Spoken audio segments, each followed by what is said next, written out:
नमस्कार दोस्तों, स्वागत है आपका सीए इंटर लॉ में। और हम लोग अदर लॉ तक पहुंच गए थे। चैप्टर नंबर 1 हम लोग ने तीनों यूनिट्स कंप्लीट कर लिए। अब हम जा रहे हैं चैप्टर नंबर 2 पे, जिसका नाम है द नेगोशिएबल इंस्ट्रूमेंट्स एक्ट 1881। यहाँ पर आप कंप्लीट कर लीजिए negotiable instruments act 1881, negotiable instrument act 1881। तो यहाँ पर इस चैप्टर में हम लोग नेगोशिएबल इंस्ट्रूमेंट्स क्या होते हैं और उनके साथ आपको कैसे डील करना है, जैसे क्या रूल्स रेगुलेशंस, कंपनीज एक्ट, जैसे आपको कंपनीज के रूल्स रेगुलेशन बता दें, कंपनीज कैसे फॉर्म होती है, कैसे बनती है, कैसे डिस्ट्रॉय हो सकती है, कौन संभालता है। उसी तरह नेगोशिएबल इंस्ट्रूमेंट एक्ट सब कुछ बताता है नेगोशिएबल इंस्ट्रूमेंट्स के बारे में। अब उसमें बहुत टाइप के होते हैं, कौन से टाइप्स होते हैं, कौन बनाता है, किसको मिलता है, क्यों बनता है, वो सारी चीजें हम इस पर्टिकुलर चैप्टर में पढ़ने वाले हैं।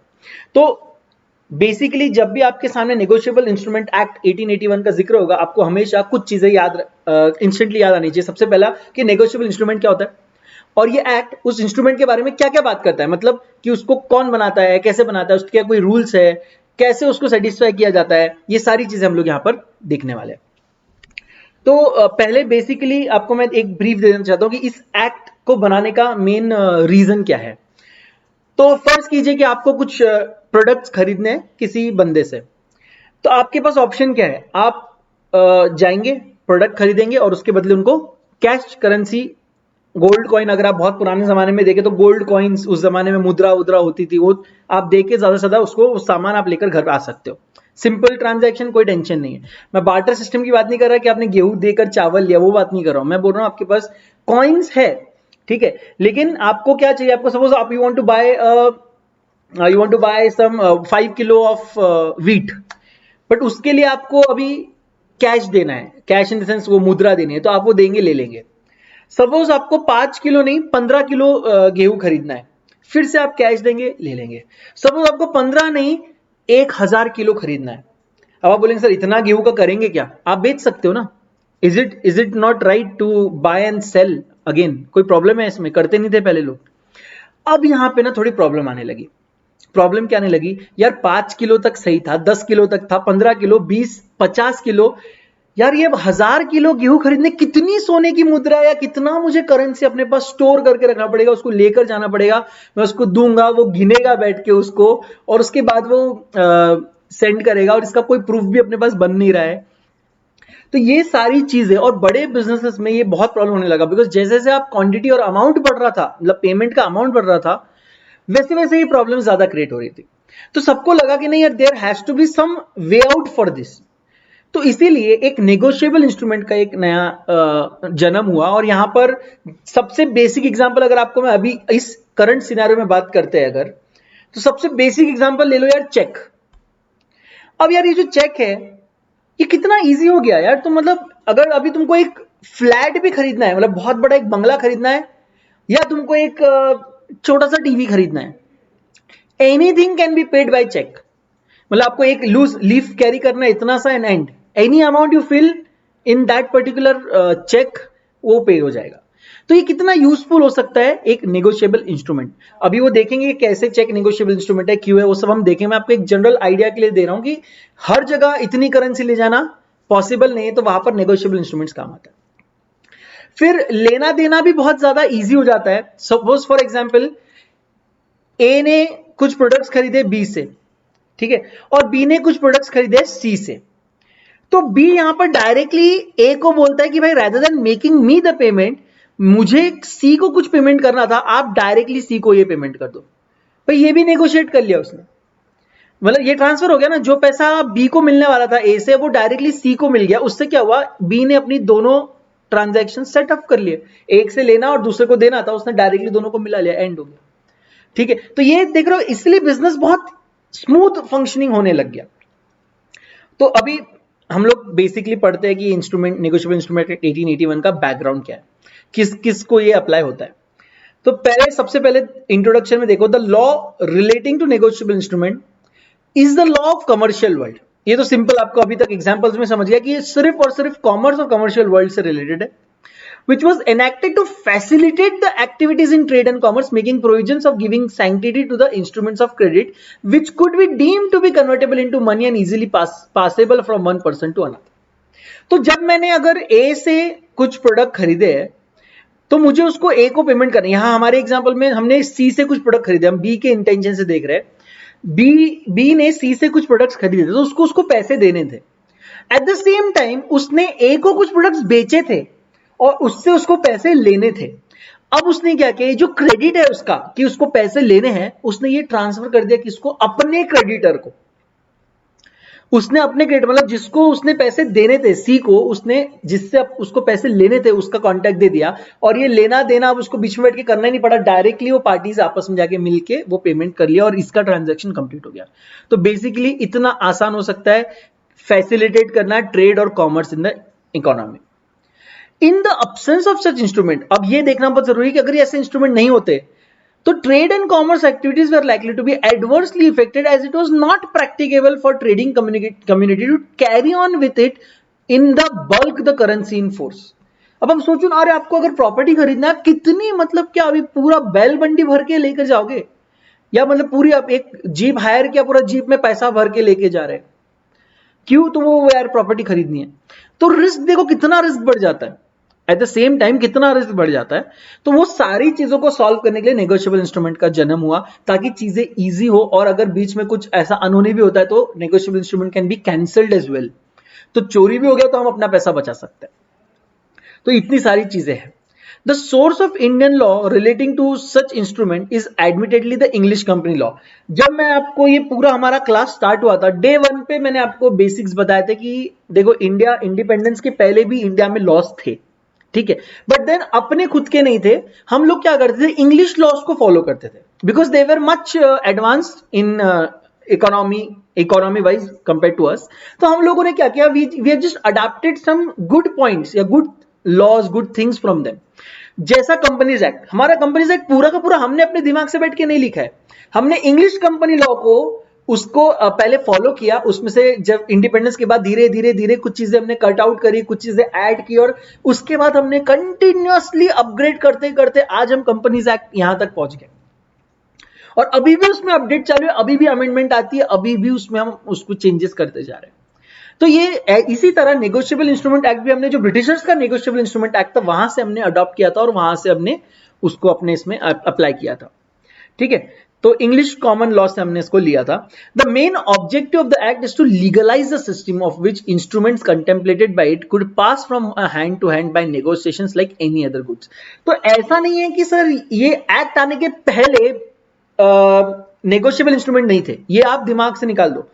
ये एक्ट ने नेगोशिएबल इंस्ट्रूमेंट्स को पैदा नहीं किया, नेगोशिएबल इंस्ट्रूमेंट्स पहले से ही काम कर रहे थे। एक सिंपल ट्रांजैक्शन ले लो यार, मतलब आपके अगर छोटे से गांव में एकदम पुराना ये कंपनीज एक्ट ये सब आने के पहले का भी आप सिनेरियो अगर देखते हो, तो लोग एडजस्ट करते थे कि भाई राम ने शाम को पैसे देने हैं, ठीक है, और शाम ने लक्ष्मण को, तो शाम राम को बोलता था भाई देख तू डायरेक्टली लक्ष्मण को दे दे। आज भी आप अगर दो दोस्तों में जाते हो, अगर 3 दोस्त सपोज नाश्ता करने जा रहे हैं, एक दिन पहला भरता है, दूसरे दिन बाय डिफॉल्ट पहला नहीं भरता, उसको मालूम है कि उसने कल भरा है तीनों के पैसे, आज कोई तो और भरेगा। आप ये पहले से चलते आ रहा है, कुछ डॉक्यूमेंट्स और राइटिंग्स भी इसके बनते थे, लेकिन कोई लॉ ना होने की वजह से उसको जेन्युइनिटी नहीं आती थी, उसके रिलेटेड रूल्स नहीं थे, उसके ऊपर कंट्रोल नहीं था।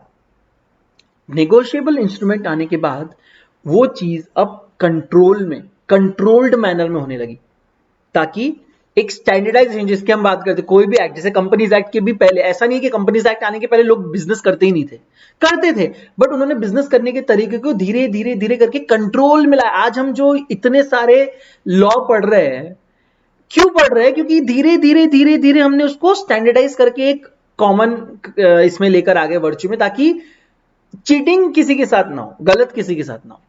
तो इसीलिए ये जो इलीगली काम चल रहा था, या जो इलीगल भी नहीं बोल सकते because there was no law for that at that moment, जो काम जनरली चल रहा था, कस्टम से, ट्रेडिशन से चलते आ रहा था, उसको लॉ से फिक्स किया गया और जेन्युइनली उसके ऊपर सारे रूल्स रेगुलेशंस लगाए, ताकि जो भी कोई नेगोशिएबल इंस्ट्रूमेंट में डील कर रहा है वो अश्योर हो जाए कि भाई अगर ये इंस्ट्रूमेंट नेगोशिएबल इंस्ट्रूमेंट एक्ट के अंडर बना है, मतलब ये वैलिड है, जेन्युइन है, और इसके साथ हम क्या कर सकते हैं, जो एक्ट ने हमको परमिशन दी हम वो सब कर सकते हैं, ठीक है। ओके, तो the law in India relating to negotiable instrument is contained in the Negotiable Instrument Act 1881. This is an act to define and amend the law relating to promissory notes. Sir ये promissory notes क्या होते हैं हम discuss करेंगे. Bill of exchange sir ये क्या होता है ये भी हम पढ़ेंगे. And checks ये in general terms we know what you mean by check. Promissory note और बिल ऑफ एक्सचेंज के बारे में भी आपने पहले पढ़ा है, बट देन हम लोग यहां पर पूरा डिटेल में स्टार्टिंग से पढ़ने वाले हैं. This is an act to define and amend the law relating to कितना promissory notes, bill of exchange and cheque. The act applies to whole of India. इसको हाईलाइट करो प्लीज. आप इंडिया में किधर भी हो तो आपको ये आपके ऊपर ये नेगोशिएबल इंस्ट्रूमेंट एक्ट अप्लाई हो जाता है. But nothing herein contained affects the Reserve Bank of India Act 1934. यहां पर ऐसा बोला है कि नेगोशिएबल इंस्ट्रूमेंट एक्ट में जो कुछ भी लिखा है वो रिजर्व बैंक ऑफ इंडिया इनका जो एक्ट है इसको कोई छेड़छाड़ नहीं करता है. वाई सर आरबीआई के अंडर तो करेंसी नोट्स वगैरह सब कुछ छपती है, तो अब वो भी नेगोशिएबल इंस्ट्रूमेंट में ना आ जाए, इसलिए वहां पे क्लियरली बोला है कि आपने जितना भी अभी आप नेगोशिएबल इंस्ट्रूमेंट एक्ट में के अंदर पढ़ने वाले हो वो आरबीआई एक्ट के अंदर आने वाली चीजों को छेड़ेगा नहीं. आरबीआई इंडिपेंडेंट है और ज्यादा पावरफुल है. तो आरबीआई एक्ट का section 21 which provides the bank to have the right to transact government business in India, इसको कोई इफेक्ट नहीं होगा या और affect any local usages relating to any instrument in the oriental language. ना ही कोई लोकल यूजेज में इसके कोई चेंज होगा. ठीक है. प्रोवाइडेड दैट सच यूजेजेस में be excluded by any words in the body of the instrument which indicate an intention that the legal relation of parties thereto shall be governed by this act and it shall come into force on the first day of March 1882. तो ये first day of March से ये आ गया था. और आप जो भी अब अपने लीगल लैंग्वेज में या अपने लोकल लैंग्वेज में किसी भी लैंग्वेज में कोई भी प्रकार का अगर आप प्रॉमिसरी नोट या बिल ऑफ एक्सचेंज या सम टाइप ऑफ चेक या कोई भी प्रकार का नेगोशिएबल इंस्ट्रूमेंट अगर बना रहे हो तो you will have to make sure that आप उसके ऊपर लिखो on the face of it that this particular instrument is as per the guidelines given by the Negotiable Instrument Act 1881 और उसके बाद वो उसके एम्बिट में आ जाएगा. The provision of this act are also applicable to hundis. Sir ये हुंडीज क्या होता है? जो मैंने अभी आपसे बात किया ना, ए ने ये जो यहां पर है कि ए ने कुछ गुड्स खरीदे बी से, तो यहां पर एक हुंडी लिखी जाती थी. ये हमारा इंडियन नेगोशिएबल इंस्ट्रूमेंट है. वो लिखी जाती थी कि भाई मैं ए अपने पूरे होशो आवाज में बोलता हूं कि मैं इतने रुपए बी को आज से इतने दिन के बाद इस तारीख को दे दूंगा. अब ये जो प्रॉमिस है ना, ये जो प्रॉमिस है, ऑफ कोर्स ये प्रॉमिस कर रहा हूं ना मैं, I am promising to pay certain fix amount to someone else. ये जो प्रॉमिस है this can also be negotiated. अब क्या होगा, ये प्रॉमिस को दे के बी ने सी से और गुड्स खरीद लिए rather than giving कैश. देखो यहां में बी ने जब सी से गुड्स खरीदे तो उसने कैश या रुपए नहीं दिए, जो ए ने उसको प्रॉमिस किया ना पैसे देने का, ये प्रॉमिस जो है, ये प्रॉमिस जो एक पेज में लिखा है, ये प्रॉमिसरी नोट, ये उसने सी को दी और उसके बदले गुड्स ले लिया. अब सी क्या करेगा, जैसी वो डेट आता है, जो प्रॉमिसरी नोट के अंदर डेट लिखी है वो डेट आ गई, सी वो प्रॉमिसरी नोट लेके सीधा ए के पास जाएगा और बोलेगा देखो आपने ये प्रॉमिस किया था ये डेट पे ये पे करने का, मैं I am a legal endorsee of the cheque. अभी एंडोर्सर एंडोर्सी क्या होता है, एंडोर्समेंट क्या होता है, हम सब पढ़ेंगे हम. यहां पर लीगली बी ने वो एंडोर्स कर दिया है, मतलब ये बिल दिया और उसके बदले गुड्स लिया, तो अब ये किसका हो गया, बिल सी का हो गया, ये जो इंस्ट्रूमेंट है सी का हो गया. तो सी बोलेगा मैं लीगल ओनर हूं इसका, you have promise to pay this much amount to the holder of this instrument, please pay me this amount and A will pay. और तो बी को क्या, बी को कैश यूज करनी पड़ी, नहीं करनी पड़ी, ऑफ कोर्स नहीं करनी पड़ी. तो ये होता है नेगोशिएबल इंस्ट्रूमेंट. यहां पर आपने अगर नोटिस किया तो यहां पे कितने 2 ट्रांजैक्शंस हुए लेकिन कैश सिर्फ एक बार यूज हुई. तो क्या इससे कैश का यूजेज कम हुआ, ऑफ कोर्स होता है. तो इससे इकोनॉमी में एक जो टेंशन रहता है इतना सारा कैश लेके घूमने का, वो बहुत बड़ा प्रॉब्लम सॉल्व हो गया. तो ऐसी हुंडी हमारी होती थी. Unless there is a local usage to the contrary, other native instruments like treasury bills, bearer debentures etcetera are also considered as negotiable instrument either by mercantile custom or under any other enactment. तो हमने देखा कि negotiable instrument act के अंदर बहुत सारे instruments आते हैं. तो basically all the instruments which can be negotiated as such वो नेगोशिएबल इंस्ट्रूमेंट्स एक्ट के अंदर आएंगे. फिर सर क्या ये एक्ट 1882 की जब आप बात कर रहे हो, आज तो सर 2020 चल रहा है, आप क्या बोलना चाहते हो, आप 1880s की एक्ट आप 2020 तक चला रहे हो. भाई चीजें बदलती है ना सर. आप तो बोल रहे हो कि जैसे इंग्लिश लॉ के बाद हमने नेगोशिएबल इंस्ट्रूमेंट एक्ट बनाया, अब नेगोशिएबल इंस्ट्रूमेंट एक्ट 1882 बनाने के बाद से 2020 तक कुछ तो अमेंडमेंट उसमें की होगी ना. मैं कहां मना कर रहा हूं, 2018 में रिसेंट अमेंडमेंट हुआ है, मैं मना नहीं कर रहा हूं. इनफैक्ट बहुत सारे अमेंडमेंट हुए, सेवरल अमेंडमेंट हुए, लेकिन रिसेंट 3 अमेंडमेंट्स के बारे में आपको बताता हूं। सबसे पहला हुआ था, मतलब बहुत सारे हुए, मैं आपको सिर्फ लास्ट 3 की बात कर रहा हूं, लास्ट 3 की। तो उसमें से सबसे पहले हुआ था 2002 में, ओके। उसके बाद हुआ 2015 में, और अभी लेटेस्ट जो हुआ negotiable instrument act, amendment act 2018 में इस एक्ट को अमेंड किया गया। तो जस्ट बिकॉज नाम में उसका 1882 है, दैट डजंट मीन कि वो 1882 के काम कर रहा है। 2018 में उसको हमने अमेंड किया है, ठीक है। और ये जो अमेंड किया 2018 में, 2 अगस्त 2018 को ये गैजेट में प्रिंट हुआ, और 1 सितंबर 18 से ये अप्लाई हो गया लोगों के ऊपर। तो the amendment act contains 2 significant changes. इस रीसेंट अमेंडमेंट में अभी आप पढ़ोगे भी, 2 नए सेक्शंस इंट्रोड्यूस किए गए, एक सेक्शन 143(1) और 143A, और एक सेक्शन 148। हम लोग जब वहां जाएंगे तो हम लोग डिटेल में पढ़ेंगे, लिंक में पढ़ेंगे तो हमको समझ में आएगा ये सेक्शन क्यों लाए, कैसे लाए, उसका रीजन क्या था, हम सब डिटेल में पढ़ने वाले। तो बेसिक इंट्रोडक्शन में आप समझ गए, नेगोशिएबल इंस्ट्रूमेंट बहुत टाइप के हो सकते हैं। नेगोशिएबल इंस्ट्रूमेंट के साथ कौन बनाता है, कैसे बनाता है, क्या क्या उस नेगोशिएबल इंस्ट्रूमेंट एक्ट के अंदर आता है, कहां कहां नेगोशिएबल इंस्ट्रूमेंट एक्ट लगता है, कैसे ये नेगोशिएबल इंस्ट्रूमेंट एक्ट बना, क्यों बना, इतनी सारी चीज हमने देखा ना।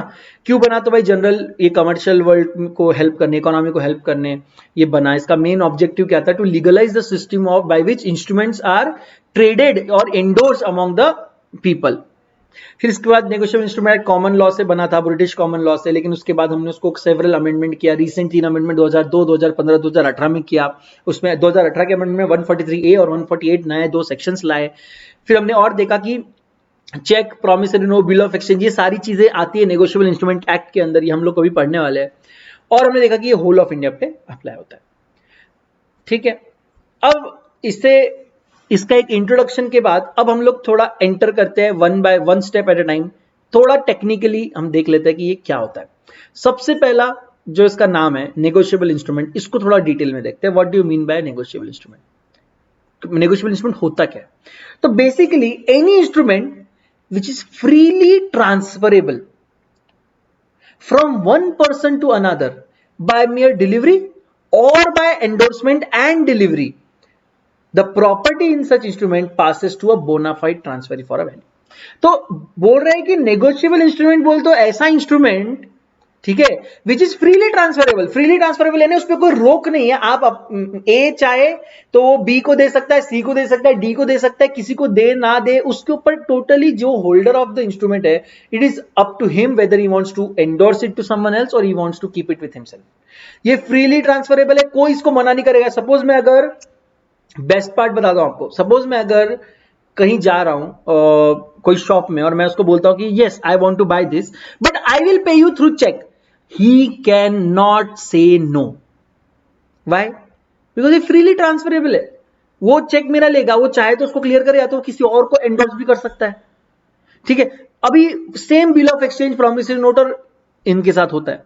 तो ये फ्रीली ट्रांसफरेबल मतलब कोई इसको मना नहीं करेगा। आप किसी से कोई गुड्स खरीद के ये प्रॉमिसरी नोट या एक इंस्ट्रूमेंट आप उसको दे सकते हो, तब जाके बोलेंगे कि ये नेगोशिएबल इंस्ट्रूमेंट है, पहला, ठीक है। ये सर 2 तरह से आप इसको किसी और को दे सकते हो। कैसे? एक तो सिर्फ नॉर्मल डिलीवरी, यानी आपने अपने हाथ से लिया, उसके हाथ पे रख दिया। दूसरा एंडोर्समेंट एंड डिलीवरी, यानी कि आपने उस पेपर के पीछे लिखा कि ए ने ये बनाया था ना, तो ए से ये ए के आगे डैश मार के लिखा B, I give it this instrument to B. तो अब ये इंस्ट्रूमेंट हो गया बी का।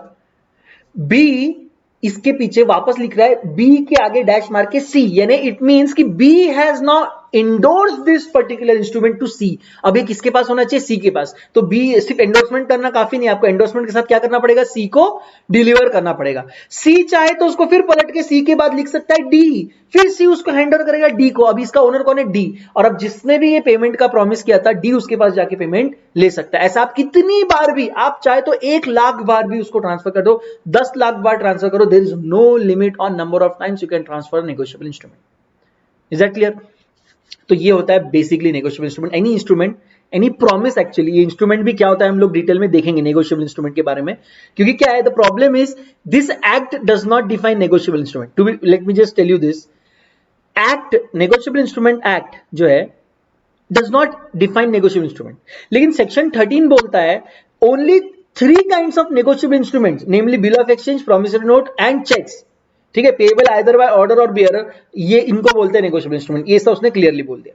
अब आप ये तीनों को कॉमन देखिए, अगर क्या है कि bill of exchange, promissory note और चेक, तो ये यही है कि bill of exchange, promissory note और cheque, this are freely transferable. आप उसको चाहे तो डायरेक्ट नियर हैंड डिलीवरी से भी ट्रांसफर कर सकते हो, या आप उसको एंडोर्स एंड डिलीवर कर सकते हो। और हमने ऐसा बेसिक एक हुंडी और जो हमने देखा बियरर डिबेंचर और बहुत सारे अलग अलग डॉक्यूमेंट्स को देख के हम एक जनरल आइडिया पे पहुंचे कि negotiable instrument means an instrument, the word instrument means a document, तो instrument बोले तो document, any instrument which is freely transferable from one person to another by mere delivery or by endorsement and delivery। एक बार मेरे साथ please, जहां कहीं पर भी आप हो, except if you are in a library, please मेरे साथ जोर से बोलो, a negotiable instrument is an instrument which is freely transferable from one person to another by mere delivery or by endorsement and delivery। Clear? तो negotiable instrument is an instrument freely transferable one person to another person either by delivery or by endorsement and delivery। एकदम simple. एक और important point जो आपको underline करना है, the property in such an instrument passes to a bona fide transferee for value। Sir, what do you mean by transferee? Let me tell you, if A is transferring the negotiable instrument to B, then A is transferor, ROR last में, and B will be transferee, FREE last में। Transferor मतलब the person who is transferring and the transferee means the person who is receiving such transfer। तो यहां पर ऐसा बोला है कि जिस भी बंदे को नेगोशिएबल इंस्ट्रूमेंट एंडोर्स किया जाता है either bye endorsement and delivery या बाय नियर डिलीवरी, वो जो रिसीवर है, वो जो ट्रांसफरी है, उसको उस इंस्ट्रूमेंट के अंदर की प्रॉपर्टी भी उसके पास चली जाती है। मतलब अगर उस इंस्ट्रूमेंट में लिखा है कि I promise to pay 5 lakh rupees to the bearer of the instrument, और ये इंस्ट्रूमेंट अगर मेरे पास था, मैंने उसको प्रॉपरली एंडोर्स किया बी को, now B has the property, B has got the property bonafidely transferred to him, now B has a right to receive that amount from the promisor. Clear है? तो ट्रांसफर ट्रांसफरी में यहां पे एक important point क्या है, जब भी आप एंडोर्समेंट करते हो तो जो जिसको एंडोर्स कर रहे हो उसको इंस्ट्रूमेंट के अंदर की प्रॉपर्टी उसके पास अब पास हो जाती है। अब उसके पास दो वैल्यू है, दो ऑप्शन है, आइदर वो उसको एनकैश करने तक रुके या वो भी चाहे तो किसी और को ट्रांसफर कर दे। वो जिसको ट्रांसफर करेगा उसके पास प्रॉपर्टी चली जाएगी और ये प्रॉपर्टी जाती रहेगी जब तक लास्ट डेट नहीं आती जिस डेट पे एक्चुअल पेमेंट होना है। और जब एक्चुअल पेमेंट की बारी आएगी तो जिस किसी के भी हाथ में ये इंस्ट्रूमेंट रहेगा उस बंदे को पेमेंट हो जाएगा और ये ट्रांजैक्शन कंप्लीट हो जाएगा। तो सर इसका मतलब आप क्या ऐसा बोलना चाहते हो, एक हम हाइपोथेटिकल एग्जांपल लेते हैं तो आपको समझ में आएगा पावर ऑफ प्रॉमिसरी नोट। ए ने बी से कुछ प्रोडक्ट खरीदे थे और उसने एक नेगोशिएबल इंस्ट्रूमेंट बनाया, ठीक है, ये इंस्ट्रूमेंट है, डॉक्यूमेंट है, ये इंस्ट्रूमेंट फ्रीली ट्रांसफरेबल है from one hand to another hand, और ये एंडोर्स किया बी को, बोला आई promise to pay ₹5 lakh. Sir ये प्रॉमिस क्यों कर रहा है? क्योंकि इस प्रॉमिस के बदले बी ने उसको क्या दिया? गुड्स। सर अब मेरे को पूरा हिसाब समझ में आ गया, मैंने इन शॉर्ट ए ने गुड्स खरीदा नेगोशिएबल इंस्ट्रूमेंट देके, सिंपल। सपोज बी ने भी कुछ गुड्स खरीदे थे सी से, ठीक है, तो बी ने क्या किया, सी को rather than making the payment ये नेगोशिएबल इंस्ट्रूमेंट ट्रांसफर कर दिया और सी ने इस नेगोशिएबल इंस्ट्रूमेंट के बदले क्या भेजा? गुड्स। हो सकता है सी भी कहीं से रॉ मटेरियल खरीद रहा हो, सर ये बात तो सही है, रॉ मटेरियल तो लग रहा हो सकता है वो डी से रॉ मटेरियल ले रहा हो। अब सी ने यही नेगोशिएबल इंस्ट्रूमेंट, अब देखो मजा देखो, जो सी के पास आया था वो अपने पास न रखते हुए डी को सेंड कर दिया और डी ने इसके बदले उसको क्या भेज दिया? Raw material. डी ये रॉ मटेरियल बनाने के लिए एग्रीकल्चर करता होगा तो उसको उसका पेमेंट करना पड़ता होगा और किसी को पेमेंट करना है तो वो पेमेंट के वक्त कैश नहीं पे कर रहा। सपोज ई है जो उसका एग्रीकल्चर संभालता है, उसको वो पेमेंट नहीं कर रहा है, कैश नहीं दे रहा है, यही नेगोशिएबल इंस्ट्रूमेंट जो डी को मिला था अपने पास रखने की जगह उसने क्या कर दिया? ई को दे दिया। अब आप समझ रहे हो क्या हो रहा है? किसी भी ट्रांजैक्शन में अभी तक इतने सारे ट्रांजैक्शन हुए, यहां पे एक ट्रांजैक्शन नंबर 1, यहां पे ट्रांजैक्शन नंबर 2, यहां पे ट्रांजैक्शन नंबर 3 और यहां पे एग्रीकल्चर का पेमेंट यानी ट्रांजैक्शन नंबर 4, 4 ट्रांजैक्शंस हो गए, एक भी बंदे ने एक भी रुपया कैश पे नहीं किया। क्या किया है? तो सिर्फ ये नेगोशिएबल इंस्ट्रूमेंट ए ने बी को दिया, बी ने सी को ट्रांसफर कर दिया, सी ने डी को ट्रांसफर कर दिया, डी ने ई को ट्रांसफर कर दिया। अब सपोज करो कि ये जो इंस्ट्रूमेंट की 5 लाख रुपए पे करने की बारी थी, इसका लास्ट डेट आ गया आज, ठीक है, तो ई क्या करेगा? ई देखेगा कि यार मेरे को जो नेगोशिएबल इंस्ट्रूमेंट मिला है आज उसका लास्ट डेट है, तो उसने देखा कि नेगोशिएबल इंस्ट्रूमेंट मिस्टर ए ने बनाया, तो डी ई जो है ई जाएगा सीधा मिस्टर ए के पास और बोलेगा सर आपने प्रॉमिस किया था कि होल्डर ऑफ द इंस्ट्रूमेंट को आप 5 लाख रुपए पे करेंगे लास्ट डेट पे, आज वो लास्ट डेट है, कृपया करके मुझे ये अमाउंट पे करें। ए बोलेगा कोई प्रॉब्लम नहीं है, मेरा ही बनाया हुआ जेन्युइन वैलिड नेगोशिएबल इंस्ट्रूमेंट है, ये लो आपके 5 लाख रुपए। अब आप देखो 4 और 5 ट्रांजैक्शन, 4 ट्रांजैक्शन में एक बार पैसा गया, सिर्फ एक बार कैश गया। अब देखो क्या आपको लगता नहीं कि ये बहुत ज्यादा इफेक्टिव चीज है कि नहीं? अच्छा अब आप बोलोगे सर लेकिन ये तो छोटे छोटे ट्रांजैक्शन तो पॉसिबल हुआ, लेकिन अगर सपोज बड़ा ट्रांजैक्शन होता तो कितना बड़ा अमाउंट का नेगोशिएबल इंस्ट्रूमेंट बनता। मेरे भाई मैं 1 लाख का एक नेगोशिएबल इंस्ट्रूमेंट बनाऊं या 10-10 हजार के 10 नेगोशिएबल इंस्ट्रूमेंट बनाऊं, क्या कोई फर्क पड़ेगा? नहीं। अगर मुझे 1 करोड़ रुपए भी देना है तो भी मैं चाहूं तो 10-10 हजार के नेगोशिएबल इंस्ट्रूमेंट बना के 1 करोड़ वर्थ का नेगोशिएबल इंस्ट्रूमेंट ट्रांसफर कर दूंगा। तो आप बोलोगे सर फायदा क्या हुआ, 1 करोड़ का एक बनाओ या 10-10 हजार के इतने सारे बनाओ, फायदा क्या हुआ? सर फायदा यह है कि 1 करोड़ का नेगोशिएबल इंस्ट्रूमेंट इतने आसानी से नेगोशिएट नहीं कर पाओगे आप। कितनी बार आप लाइफ में 1 करोड़ की चीज खरीदते हो यार, कितनी बार आप उसको ट्रांसफर कर पाओगे? हाँ, लेकिन 10-10 हजार के अगर मैं नेगोशिएबल इंस्ट्रूमेंट बनाऊं तो मैं शायद कोई प्रॉपर्टी खरीदने के वक्त भी उसको ट्रांसफर कर सकता हूं, कुछ गुड्स खरीदते वक्त, कुछ असेट खरीदते वक्त, कुछ मैं छोटे अमाउंट के डिनोमिनेशन कितनी बार भी उसको लोगों को ट्रांसफर कर सकता हूं। तो ऐसा हो सकता है कि मैंने प्रॉपर्टी भेजी और मेरे को 1 करोड़ वर्थ के नेगोशिएबल इंस्ट्रूमेंट आया, लेकिन 1000, 500, 5000, 10,000 के आंकड़ों में, सम में, तो मैं उसको छोटे छोटे ट्रांजैक्शन में भी स्पेंड कर पा रहा हूं और जो भी मेरे पास एंड में बचता है जिसकी लास्ट डेट आ जाती है तो मैं उसको एनकैश कर रहा हूं। ये है फायदा नेगोशिएबल इंस्ट्रूमेंट का। अब आपको इसका एक बेसिक समझ गया कि क्यों ये this is better than cash, because बड़े ट्रांजैक्शंस में you can not carry cash everywhere. Her transaction के लिए आप कैश पे करते नहीं बैठ सकते, आपको कहीं ना कहीं इंस्ट्रूमेंट्स का यूज करना पड़ेगा। Act does not define the term negotiable instrument. हमने देखा एक्ट नेगोशिएबल इंस्ट्रूमेंट क्या होता है बताता नहीं है, लेकिन एक्ट ने क्या बोला है कि 3 काइंड के नेगोशिएबल इंस्ट्रूमेंट होते हैं। कौन से? Promissory note, bill of exchange और cheque. Promissory note, bill of exchange और चेक। Is that clear? तो ये तीनों बोले नेगोशिएबल इंस्ट्रूमेंट के एम्बिट के अंदर आता है। तो ठीक है, हम तीनों को हम डिटेल में पढ़ेंगे, आप टेंशन मत लो, ठीक है। अभी नेगोशिएबल इंस्ट्रूमेंट्स के बारे में कुछ बेसिक पॉइंट पढ़ लो। जो आप यहां पे नेगोशिएबल इंस्ट्रूमेंट के बारे में बेसिक पॉइंट पढ़ रहे हो, आपको अज्यूम करना है कि जब भी आप bill of exchange, promissory note, cheque के बारे में बताओगे तो ये जो सारे नेगोशिएबल इंस्ट्रूमेंट की कॉमन पॉइंट्स है ये सब में अप्लाई होंगे। कुछ स्पेशल अलग पॉइंट्स उनके हो सकते हैं, तभी तो वो अलग है ना। ऑफकोर्स 3 नाम क्रिएट मतलब कुछ तो यूनिक होगा, तीनों एक में एक से कुछ तो अलग होंगे। तो कॉमन ये है, अलग क्या है वो हम उनको इंडिविजुअली जब पढ़ेंगे तब हम देखेंगे।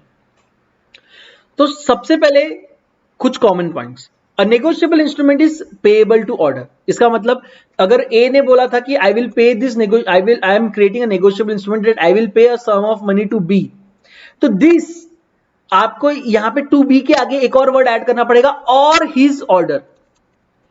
आप ऐसा लिख रहे थे कि I promise to pay B so and so rupees, उसकी जगह आपको क्या लिखना पड़ेगा? I promise to pay B और हिज ऑर्डर।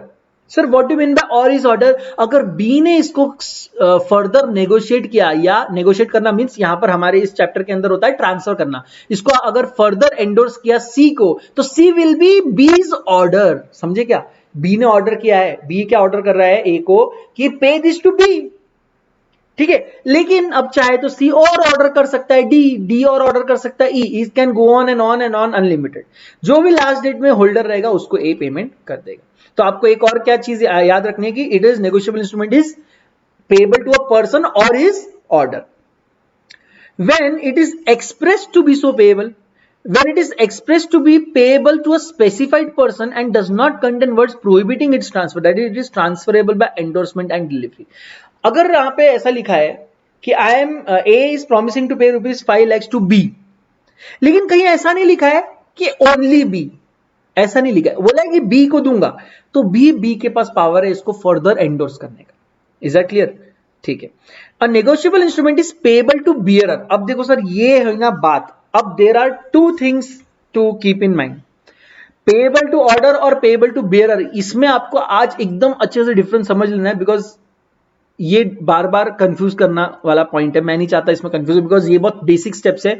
बेसिक स्टेप्स हमको एकदम पक्के कर रहे हैं ताकि हम जो एडवांस कंसेप्ट पढ़ेंगे तो आपको बेसिक्स आपको मदद करेंगे। सर पहले मेरे को बताओ पेबल टू बियरर इसका मतलब क्या है? जिसके हाथ में इंस्ट्रूमेंट है उसको पे करूंगा, ठीक है, ये उसका मतलब होता है।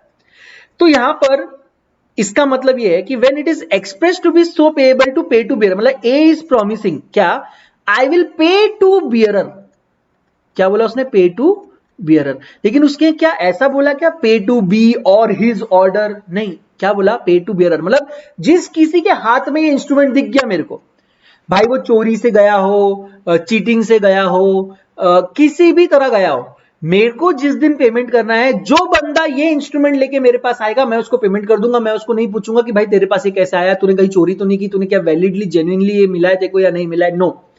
पे टू bearer मतलब whosoever holds the instrument on the at the time of making payment will receive the payment।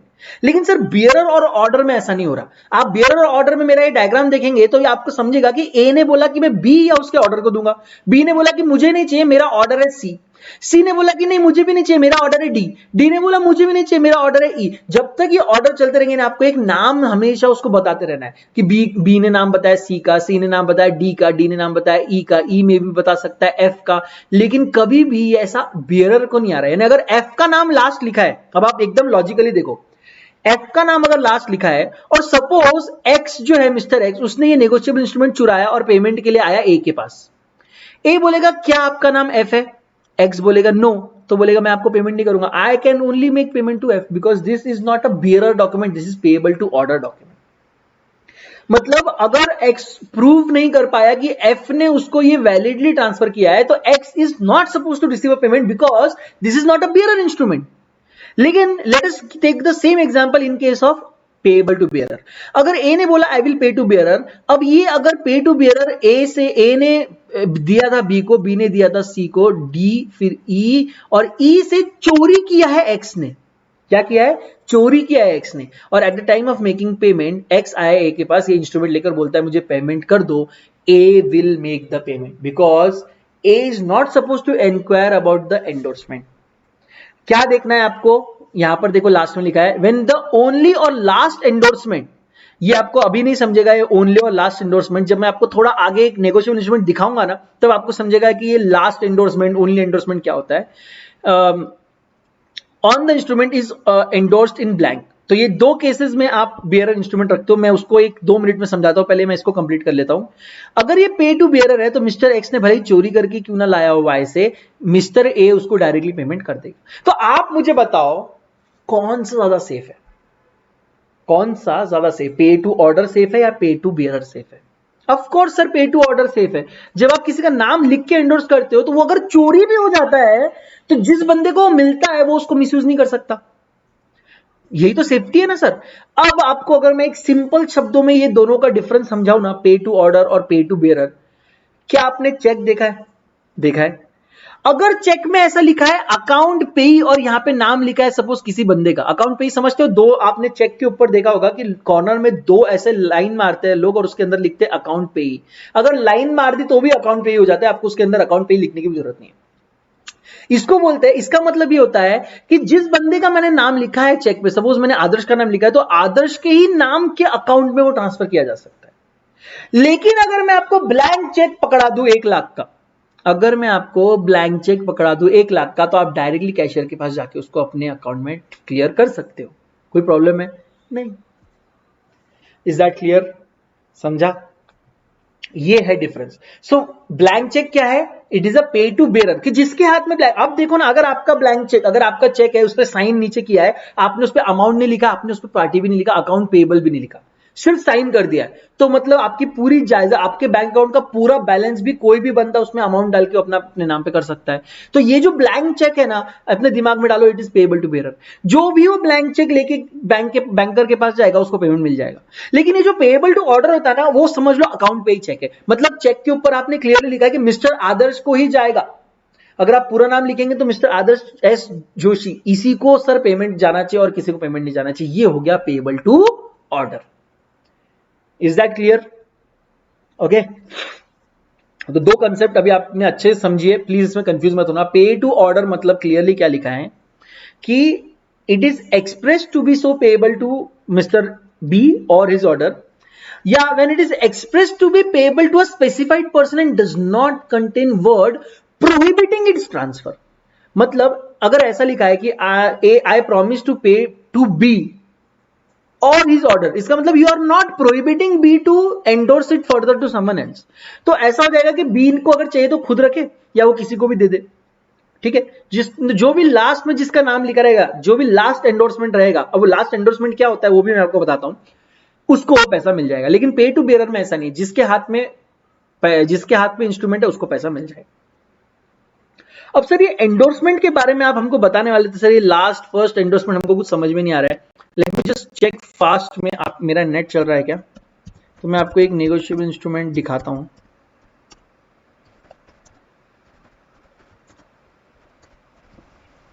क्या है मेरा जो ड्राइंग है, मैं बता देता हूं आपको, इतनी पैथेटिक है, मैं आपको ड्रॉ करके पहले बताता हूं, बट देन नहीं समझा तो अपन फोटो ढूंढेंगे। बेसिकली सपोज ये एक इंस्ट्रूमेंट है, इंस्ट्रूमेंट मीन्स व्हाट, डॉक्यूमेंट, हमने पहले ही पढ़ लिया। अभी यहां पे मैं लिख रहा हूं आई आदर्श एस जोशी प्रॉमिस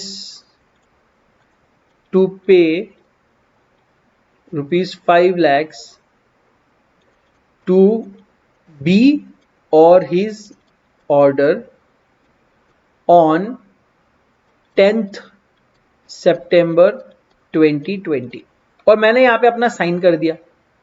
अब इसी पेज को पलटाओ, पेज है ना, इसको पलटाओ, इसका बैक साइड देखो, तो इसके बैक साइड में ऐसा लिखा रहता है एंडोर्समेंट्स। क्या लिखा रहेगा, इसी का बैक साइड है ये एंडोर्समेंट्स, वहां पे ऐसे लिखा है। अब यहां पे सबसे पहले किसके पास है ये, बी के पास या तो उसके ऑर्डर के पास, तो यहां पे बी लिखेगा आई एंडोर्स टू सी, और यहां पे बी साइन करेगा। यहां पे कौन साइन कर रहा है, बी साइन कर रहा है। तो सर इसका मतलब क्या है, आगे भले ही लिखा है कि बी और इज ऑर्डर, लेकिन बी ने किसको दे दिया, सी को, तो इसका मतलब हो गया सी और इज ऑर्डर। लेकिन अब आगे इसको काट के सी नहीं कर रहे, क्यों नहीं कर रहे भाई, फिर तो तुम पागल हो गए क्या, 50 बार अगर तुम काटते रहो तो यहाँ बी का सी होगा, फिर सी का डी होगा, ये पेज इतनी कचरा हो जाएगा ना, समझेगा नहीं क्या प्रॉमिस किया है। तो इसलिए बैक साइड में हम क्या करते हैं, एंडोर्समेंट नंबर 1, बी ने एंडोर्स किया सी को। एंडोर्समेंट नंबर 2, अब यहां पे क्या समझ गया आपको कि अब ये सी का है, लेकिन यहां पे सी ने बोल दिया आई एंडोर्स टू, आई एंडोर्स, अच्छा ये लिखने की भी जरूरत नहीं है आपको, मैं आपको एग्जाम्पल, मैं आपको समझे इसलिए मैं ऐसा लिख रहा हूं, आई एंडोर्स टू डी, और इसको सी ने साइन किया, बराबर है ना, क्योंकि सी का था, सी साइन करेगा। तो अब आपको क्या समझ गया कि ये जो इंस्ट्रूमेंट है, अब ये जो इंस्ट्रूमेंट है आदर्श जोशी किसको पेमेंट करेगा, डी को पेमेंट करेगा। लेकिन बाद में डी ने इसको दे दिया ई को, हो सकता है फिर बाद में ई ने दे दिया एफ को, फिर एफ ने दे दिया जी को, लास्ट है। अब जी अगर मेरे पास, यहां पर कौन साइन करेगा, यहां पे डी साइन करेगा, यहां पे ई साइन करेगा, यहां पे एफ साइन करेगा। लास्ट ओनर कौन है, देखो ये फिफ्थ वाला है, इसको बोलते हैं लास्ट एंडोर्समेंट। क्या बोलते हैं इसको, लास्ट एंडोर्समेंट। अच्छा ये लास्ट क्यों है, क्योंकि 5 ही एंडोर्स कर सकते हैं इसलिए। नहीं मेरे मित्रों, प्लीज ऐसा गलत मत अज्यूम करो, मैं बोला आपको आप 1 लाख बार भी एंडोर्स कर सकते हो। जो भी आखिरी एंडोर्समेंट रहेगा, यानी जो भी लास्ट एंडोर्समेंट रहेगा बिफोर 10th सितंबर 20, वो उसका लास्ट ओनर रहेगा। तो हम अज्यूम कर रहे हैं, हो सकता है जी ने आगे ये 6th में एच को दे दिया हो, लेकिन मैं अज्यूम कर रहा हूं कि चलो जी तक आते आते 10 सितंबर आ गया, तो जी अब लास्ट डेट है, तो अब तो किसी को एंडोर्स नहीं करेगा, तो जी गया पेमेंट मांगने। तो एएसजे जो है जिसने प्रॉमिस किया था, वो देखेगा पलट के कि भाई अरे मैंने तो ये दिया था बी को, और पैसे मांगने कौन आया, जी। तो देखेगा कि जी बराबर है कि नहीं, तो उसने जब पलटा पेज तो उसको समझा कि ए ने बी को बना के दिया था, बी ने ये दिया था सी को, सी ने दे दिया डी को, डी ने दिया ई ने दिया एफ, एफ ने वैलिड लिख दिया जी को। इसका मतलब जी जो है ये वैलिड होल्डर है। ASJ will make the payment of ₹5 lakh to G, and ये ट्रांजैक्शन कंप्लीट हो जाएगा। समझे, इसको बोलते हैं लास्ट एंडोर्समेंट। यानी आप अगर पेज पलटाएंगे और जो लास्ट किसी का नाम लिखा रहेगा कि आई एंडोर्स टू हिम, वो जो हिम है वो हो गया लास्ट एंडोर्सी। ठीक है,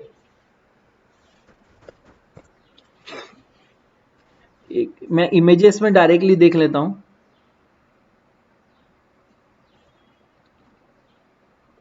ये एक नेगोशिएबल इंस्ट्रूमेंट दिख रहा है मेरे को वैलिड, लेकिन इसका बैक साइड नहीं है। देखो ये यहां पे देखो कितना अमेजिंगली लिखा। अब ठीक है, अब आप बोलोगे सर ये 1939 का है, मैं आपको क्या बोल रहा था, मैंने आपको बोला है कि नेगोशिएबल इंस्ट्रूमेंट्स बहुत सालों से है, नेगोशिएबल इंस्ट्रूमेंट एक्ट आने के पहले कई सालों से है। ठीक है, 1881, अब ये तो 19 है, मैं आपको बोल रहा हूं 1881 1882 के भी पहले से है। तो 1939 में जबकि नेगोशिएबल इंस्ट्रूमेंट आ गया था, नेगोशिएबल इंस्ट्रूमेंट कब आया? 1881 में आया, 1882 से वैलिड हो गया। 1939 की बात है ये 1000 रुपए का नेगोशिएबल इंस्ट्रूमेंट है। उस जमाने में लेट मी टेल यू 30 मार्च 1939 को में 1000 का वैल्यू बहुत ज्यादा था। आप समझ लो 1940 हमारे इंडिपेंडेंस के पहले की बात है ये, 1947 के पहले का बात है ना, समझ लो वहां पे 1000 का नेगोशिएबल इंस्ट्रूमेंट। देखो यहां पे क्या लिखा है, on demand we the firm of mister Narbheram and company promise to pay, देखो क्या लिखा है, promise to pay the central bank of India limited, यानी सीबीआई, मतलब सीबीआई बोलते वो क्राइम ब्यूरो वाले नहीं है, सेंट्रल बैंक ऑफ इंडिया, और ऑर्डर। देखो उस जमाने में क्या लिख रहा है वो, और ऑर्डर, यानी जो आप पढ़ रहे हो मजाक नहीं पढ़ रहे हो, वो वैलिड है, आज भी चलता है। The sum of ₹1000 only together with interest on such sum from this date at the rate of, देखो वो भी लिखा है कि हम इंटरेस्ट भी देंगे 1% over reserve Bank of India official rate of interest with a minimum of 5% per annum with monthly rest for value received. ठीक है, और ये प्रॉमिसरी नोट है, और ये उसने वैलिडली अपना स्टैम्प ड्यूटी लगा के बनाया है। अब उसका फर्दर एंडोर्समेंट है क्या, मुझे देखना पड़ेगा, एंडोर्समेंट का यहां पर नहीं है।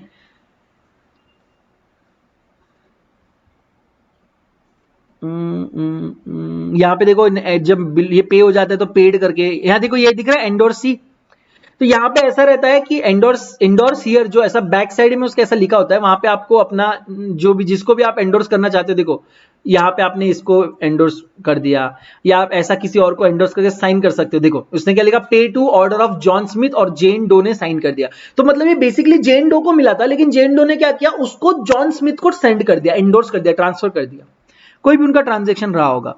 तो इस प्रकार आप नेगोशिएबल इंस्ट्रूमेंट को ट्रांसफर कर सकते हो।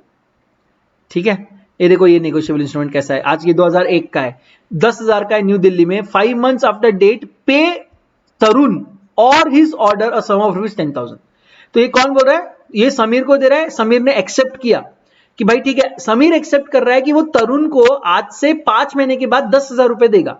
अब तरुण चाहे तो 10,000 रुपए 5 महीने के बाद जाके ले, या 5 महीने के पहले ही तरुण चाहे तो उसको किसी को भी ट्रांसफर कर सकता है, यानी उसके पीछे वो लिख के किसी और को भी सेंड कर सकता है।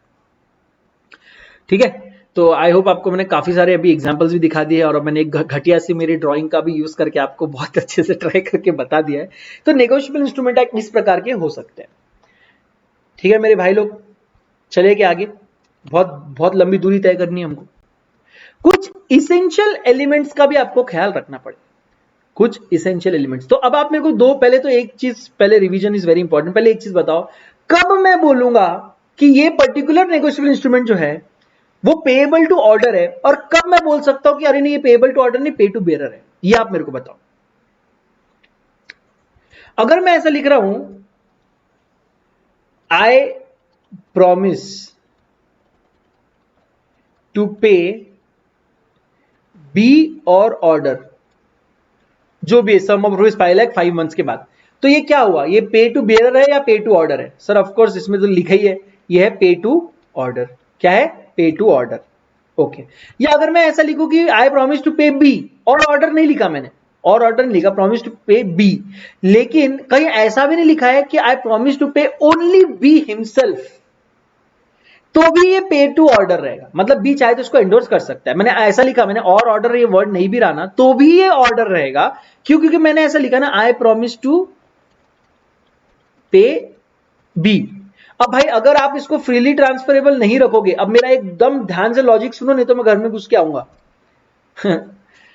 अगर मैं यहां पर इसको फ्रीली ट्रांसफरेबल ना रखूं, तो मेरे भाई ये नेगोशिएबल इंस्ट्रूमेंट ही नहीं है। सर आपने नेगोशिएबल इंस्ट्रूमेंट में सबसे पहला वर्ड ये सिखाया था, negotiable instrument is a instrument which is freely transferable from one person to another. अगर मैं यहां पे लिख दूं I promise to pay only B and no one else, तो क्या इसको बी नेगोशिएट कर सकता है, ट्रांसफर कर सकता है किसी को? नहीं कर सकता। कैसे करेगा? ये इसने बोल दिया ना कि मैं सिर्फ और सिर्फ बी को पेमेंट करूंगा और किसी को नहीं। तो कोई भी इंसान ये डॉक्यूमेंट के बदले अपने गुड्स क्यों देगा बी को? वो बोलेगा ना भाई तू बी है और तू मेरे से गुड भी रख ले, और जिस दिन पेमेंट की बारी आएगी तो वो तो बंदा मुंह उठा के बोल देगा कि मैंने तुझे बी को पेमेंट करने बोला था, तो उसका पेमेंट भी तू रख ले, मेरे गुड्स भी तू रख ले, हलवा है। मतलब सर अगर आप ऐसा बोलना चाह रहे हो क्या कि अगर नेगोशिएबल इंस्ट्रूमेंट अगर ट्रांसफरेबल ही नहीं है फ्रीली तो it is not a negotiable instrument? Yes, that's what I am saying. Negotiable instrument has to be freely transferable, otherwise this no point, it is not a negotiable instrument. हमने पहले ही पढ़ लिया ये चीज. तो इसका मतलब अगर ऐसा लिख रहा हूं मैं, I promise to pay B, तो means it is payable to order. मैं चाहे उसमें बाय ऑर्डर और ऑर्डर लिखूं नहीं लिखूं, इट डजंट मैटर. मैंने किसी भी एक पार्टी का नाम दे दिया ना, तो ये हो गया पे टू ऑर्डर. अगर मैं ऐसा लिखा, I promise to pay 5 lakh rupees from 5 months from now, क्या ये पे टू ऑर्डर है या पे टू बियरर है? बताओ. मैंने सिर्फ इतना लिखा, I promise to pay rupees 5 lakh after 5 months. किसको प्रॉमिस किया है? कुछ नहीं लिखा है. तो ये हो गया पे टू बियरर. मतलब जिस किसी इंसान के हाथ में आज से 5 महीने के बाद ये प्रॉमिस वाला इंस्ट्रूमेंट रहेगा, वो बंदा मेरे से आके 5 लाख रुपए लेके जा सकता है. तो अब आपको आई होप क्लियरली समझ में आ गया है कि what do you mean by pay to bearer or what to pay to bearer and what do you mean by pay to order. तो जब भी किसी पार्टी का नाम रहेगा it is pay to order. जब भी किसी पार्टी का नाम नहीं रहेगा या ब्लैंक में एंडोर्स. अब देखो लास्ट यहां पर एक और लाइन, मैं इसके लिए वापस आया यहां पे. पॉइंट नंबर बी में बोला है, व्हेन द ओनली और last endorsement on the instrument is in endorsement in blank. यानी यहां पर हमारे ऊपर के एग्जांपल में लेट अस से यहां पे ऐसा लिखा है, आई एफ ने जी को दिया. सिक्स्थ में देखो, अज्यूम करो, ये नया लिख रहा हूं मैं, ये इस पहले के एग्जांपल में ये नया है. सिक्स्थ में जी इसको करता है ब्लैंक और साइन कर देता है यहां पे. मतलब जी ने इसको क्या रखा? ब्लैंक. यानी यहां पे किसी के पार्टी का नाम नहीं लिखा. इसका मतलब it is endorsed in blank. जब आप साइन करके इसको एंडोर्स कर रहे हो, लेकिन जिसको एंडोर्स कर रहे हो उसका नाम नहीं बता रहे हो, तो ये जो पे टू ऑर्डर वाला है ना, ये जो पेएबल टू ऑर्डर वाला बिल जो है, ये पे टू बियरर बन जाता है. पे टू ऑर्डर था ये पहले, क्योंकि इसने पहले बोला था मैं बी को दूंगा, बी ने बोला सी को दे, सी ने बोला डी को दे, डी ने बोला ई को दे, ई ने बोला एफ को दे, एफ ने बोला जी को दे, जी ने बोला जिसके हाथ में उसको दे. क्यों? क्योंकि किसी का नाम ही नहीं लिखा ना, जी ने किसी का नाम नहीं लिखा. तो ये पे टू ऑर्डर वाला नेगोशिएबल इंस्ट्रूमेंट अब पे टू बियरर बन गया. सर ये भी एक तरीका है किसी भी नेगोशिएबल इंस्ट्रूमेंट को पे टू बियरर में कन्वर्ट करने का. क्या करना है आपको? ब्लैंक एंडोर्समेंट कर देना है. क्या करना है? ब्लैंक एंडोर्समेंट करना है. अब इसके बारे में बहुत डिटेल हमको पढ़ना है. मैं आपको एक जनरल आइडियाज देते जा रहा हूं. धीरे धीरे ये जनरल आइडियाज जो है ये आपका बेस बनाएगी और यही स्पेसिफिक आइडियाज में कन्वर्ट होगी. Is that clear? तो चलो फिर समझ में आ गया है आपको ये चीज. अब मैं आगे बढ़ता हूं. Some essential characteristics of negotiable instrument आपको देखना है. Some essential characteristics of a negotiable instrument. It is necessarily to be in writing. मतलब ये जो नेगोशिएबल इंस्ट्रूमेंट है ये राइटिंग में होना चाहिए, तभी तो आप एंडोर्स करेंगे. फॉर एग्जाम्पल, मैंने अगर मुंह से बोल दिया कि I promise to pay B 5 lakh rupees after 2 months. अब बी बेचारा इसको कैसे प्रूव करे? कैसे वो किसी को ट्रांसफर करे ये चीज, और कैसे प्रूव करे कि मैंने उसको ट्रांसफर किया है? लॉजिक समझो, एकदम बेसिक लॉजिक है. मैं बिना लॉजिक की बात करता ही नहीं. मेरा नाम ही लॉजिक नहीं, मेरा नाम लॉजिक नहीं है. सॉरी, मेरा नाम आदर्श है, बट मैं लॉजिकल बात करता हूं. तो ऐसा बीच बीच में फनी होता रहता मैं थोड़ा. तो यहाँ पे क्लियरली क्या बोला है कि it has to be in writing. Oral negotiable instrument कैसा तुम उसको ट्रांसफर करोगे यार? How will you prove it is transfer? It is transfer, कुछ भी बातें करते सर आप. It should be signed. Sir what do you mean by sign? अभी तो तुमको दिखाया ना मैंने, वहां पे समीर ने नीचे एक्सेप्ट करके साइन किया था. देखो तरुण और समीर वाला साइन किया, तभी तो मैं बोलूंगा ना कि ए ने एक्सेप्ट किया है. अगर मैं साइन ही नहीं करूं, समझ, तुम इमेजिन करो ये हमारा नेगोशिएबल इंस्ट्रूमेंट है. मैं ऐसा लिख रहा हूं, I promise to pay rupees 5 lakhs to B 5 months from now. क्या बोला मैंने? आज से 5 महीने के बाद मैं बी को 5 लाख रुपए दे दूंगा. और नीचे मैंने साइन ही नहीं किया. नीचे मैंने साइन नहीं किया. अब बी ने इसको सपोज दिया सी को, सी ने दिया डी को, डी ने दिया ई को, ई ने दिया एफ को, एफ ने दिया जी को. जी आया मेरे पास पैसे मांगने. मैंने बोला भाई साहब आपका मुंह तो देखा देखा सा नहीं है, आप कौन हो? तो बोला भाई देखो आप मुझे नहीं पहचानते, आपने आज से कुछ 5 महीने पहले एक प्रॉमिस किया था कि 5 लाख रुपए आप बी को देंगे. वो बी ने सी को दिया, सी ने डी को दिया, डी ने ई को दिया, ई ने एफ को दिया और एफ ने मुझे दिया है. तो आप प्लीज वो 5 महीने हो गए, 5 लाख दे दो. ठीक है. तो मैंने बोला सॉरी आप क्या बात कर रहे हो, मुझे कुछ समझ में नहीं आ रहा है. वो बोला देखो ना सर, ये डॉक्यूमेंट आपने आई ए, देखो आपने लिखा है ए, आपका नाम लिखा I A promise I A promise to pay 5 lakh rupees to B, और आप यहां पे आपने ऐसा लिख के ये इसको दिया है। ए ने उसको देखा, जी का मुंह देखा, फिर नीचे देखा, फिर मुंह देखा, फिर नीचे देखा, बोले भाई साहब मैंने तो ये लिखा ही नहीं है। हा हा हा, मजाक, क्या बोल रहे हो, मैंने लिखा ही नहीं। हाउ विल यू प्रूव, जी कैसा प्रूव करेगा कि ये ए ने लिखा है, जब तक ए नीचे साइन ना करे मेरे भाई, समझ में आ रहा है? और लिखे ना, ये लिख के साइन करके आई एक्सेप्ट, ऐसा एक्सेप्ट करना पड़ेगा उसको कि यस।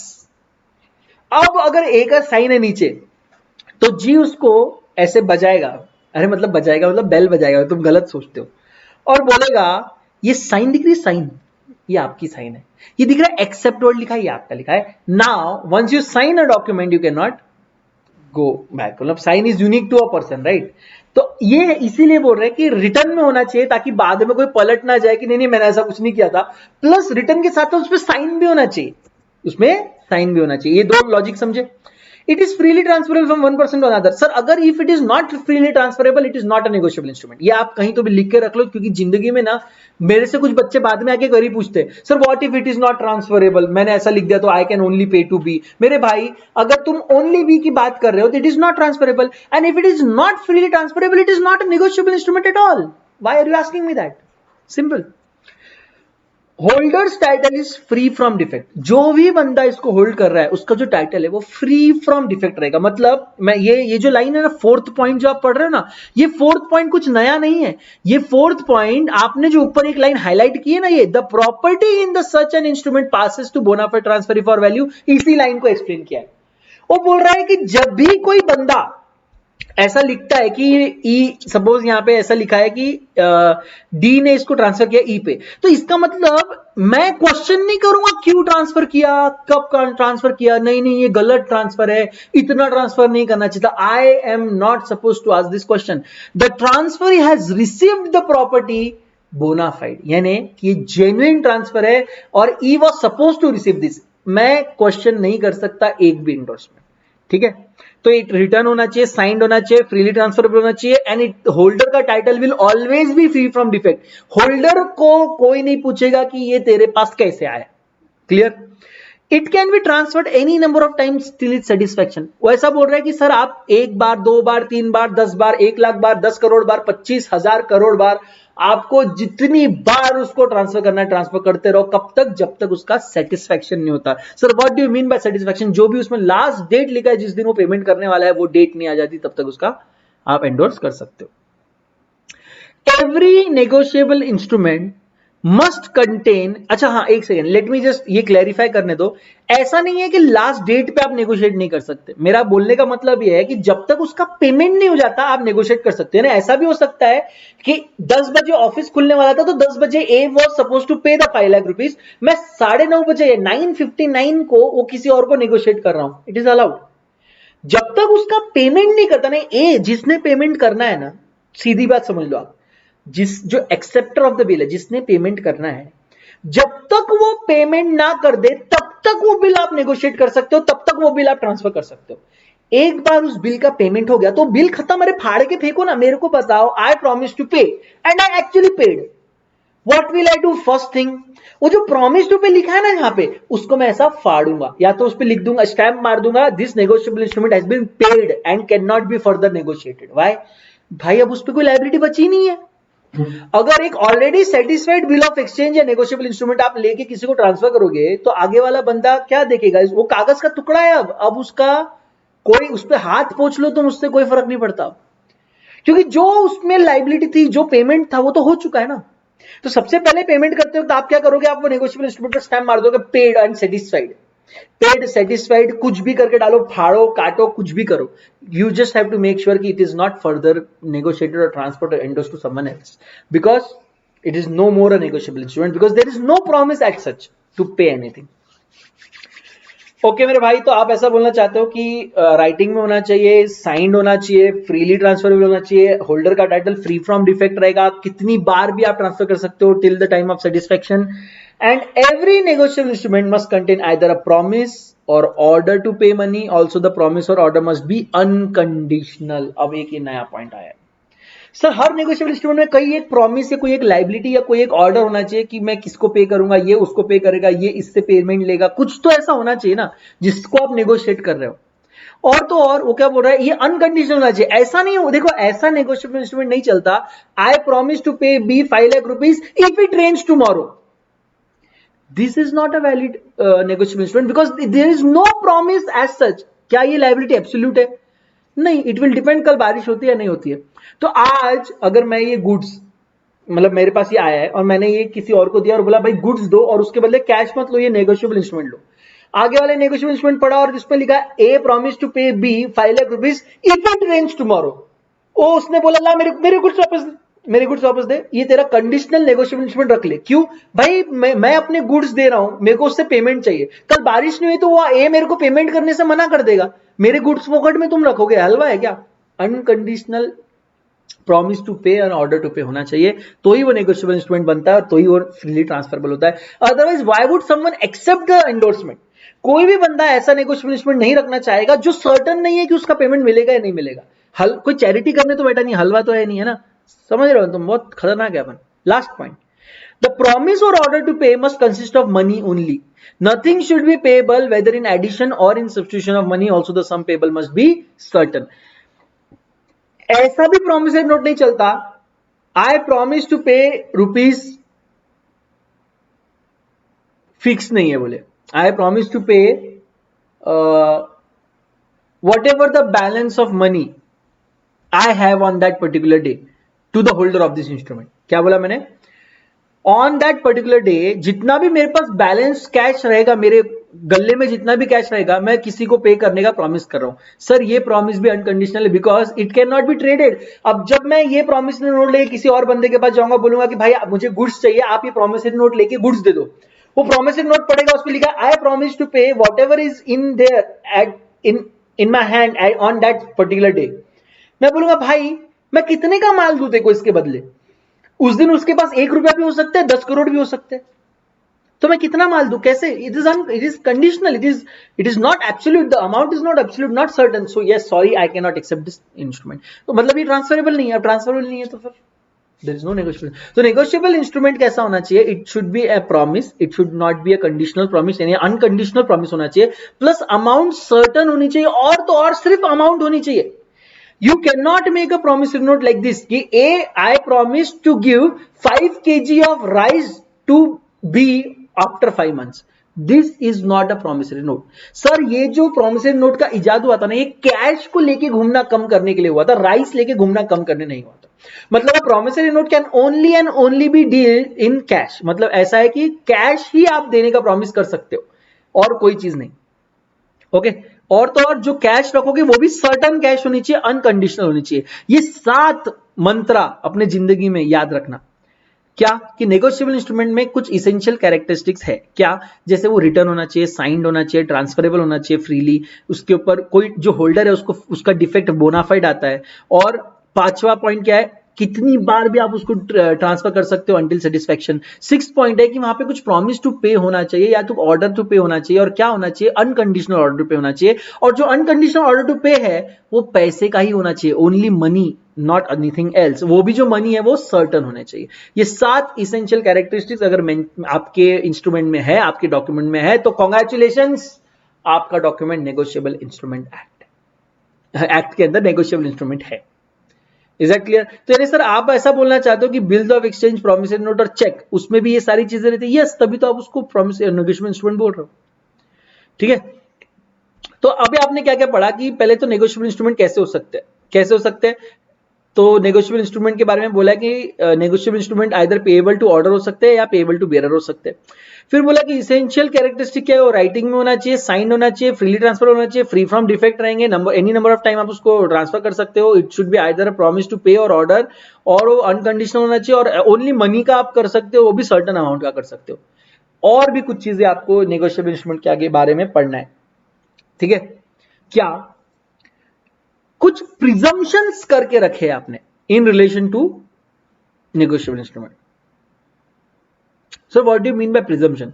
जब भी मैं negotiable instrument की बात करूंगा तो नीचे जितने भी पॉइंट्स आप पढ़ रहे हो, आप ये अज्यूम करना कि ये सारे पॉइंट्स है, except if if it is proved in the contrary, मतलब अगर कोई प्रूव कर देता है कि ये पॉइंट नहीं है, ये प्रिजम्पशन आप नहीं रख सकते क्योंकि ये है, तब तक के लिए मैं ये प्रिज्यूम करूंगा। बेसिक बोलते ना जो एक प्रिजम्पशन, मतलब जैसे कैश के लिए अपन प्रिज्यूम करते हैं कि कोई भी एक्सेप्ट कर लेगा, कैश के लिए आप, कॉइन के लिए आप प्रिज्यूम करते हो कि कोई भी कॉइन ले लेगा, वैसे ही ये नेगोशिएबल इंस्ट्रूमेंट्स के लिए भी कुछ प्रिजम्पशंस हमारे पास है, एक्सेप्ट कब बोल रहे हैं, until the contrary is proved the following presumptions shall be made. सबसे पहला अबाउट कंसिडरेशन, सबसे पहला है about consideration. Every negotiable instrument was made और ड्रॉन फॉर अ कंसिडरेशन। कोई भी नेगोशिएबल इंस्ट्रूमेंट चैरिटी के लिए ड्रॉ नहीं किया जा सकता।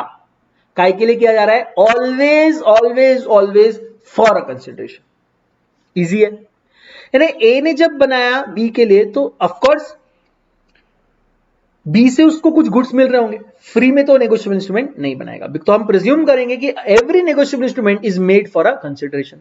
Second, as to date, every negotiable instrument bearing a date was made or drawn on such date। मतलब अगर नेगोशिएबल इंस्ट्रूमेंट एक्ट के ऊपर डेट लिखा है तो मतलब समझ लो कि उस डेट पे वो ड्रॉ किया है। तो जो भी आपको 5 महीना, 2 महीना, 10 दिन, 1 महीना, 50 दिन जो भी गिनना है, जो डेट नेगोशिएबल इंस्ट्रूमेंट एक्ट के ऊपर छपी है वो डेट के आगे वो दिन गिनना चालू करो। पहला क्या है? Always for a consideration. Second, अगर डेट कोई मेंटेन ड्रॉ मेड है, ड्रॉन है, तो वो डेट पे वो बना है। As to time of acceptance, every accepted bill of exchange was accepted within a reasonable time after its date and before its maturity। हम assume करेंगे कि after the date of creation of bill and before the date of maturity of bill, अगर वहां पे आपको कहीं accepted लिखा है तो हम assume करेंगे कि reasonable time के अंदर वो accept किया गया है। Every transfer of negotiable instrument was made before its maturity। Simple है भाई, एक बार वो मैच्योर हो गया, यानी जो लास्ट डेट उसका आ गया जिस दिन पेमेंट करना था, उसके बाद अब आप उसको नेगोशिएट नहीं कर सकते। क्यों? क्योंकि अब वो पेमेंट का डेट आ गया, पेमेंट हो गया तो खाली कागज बन जाता है। तो जितने भी ट्रांसफर करना है वो बिफोर मैच्योरिटी, यानी जब तक आपके हाथ में पेमेंट नहीं आता उसका, तब तक ही आप उसको ट्रांसफर कर सकते हो। फिर order of endorsement, endorsements appearing upon a negotiable instrument were made in the order in which they appear thereto. ये समझने के लिए आप इसको देख लो।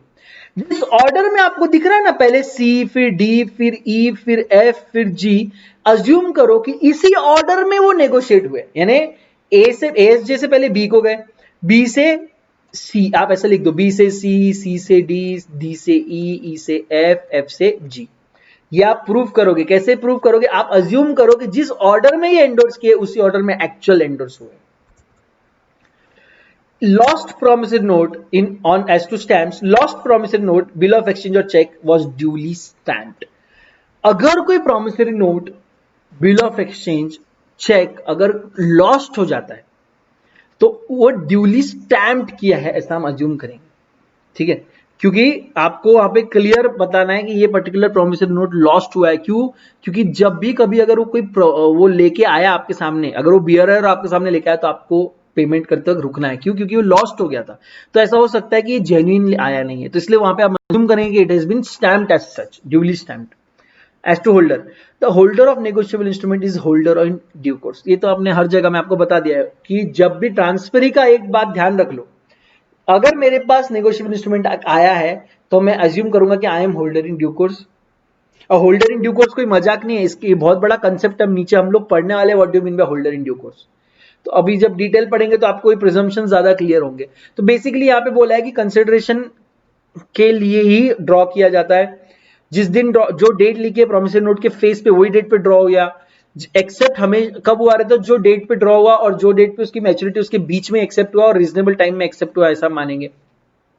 मैच्योरिटी के पहले ही जितनी बार ट्रांसफर होना चाहिए ट्रांसफर हो रहा है, मैच्योरिटी के बाद बिल ऑफ एक्सचेंज ट्रांसफर नहीं हो रहा है, जो भी नेगोशिएबल इंस्ट्रूमेंट ट्रांसफर नहीं हो रहा है।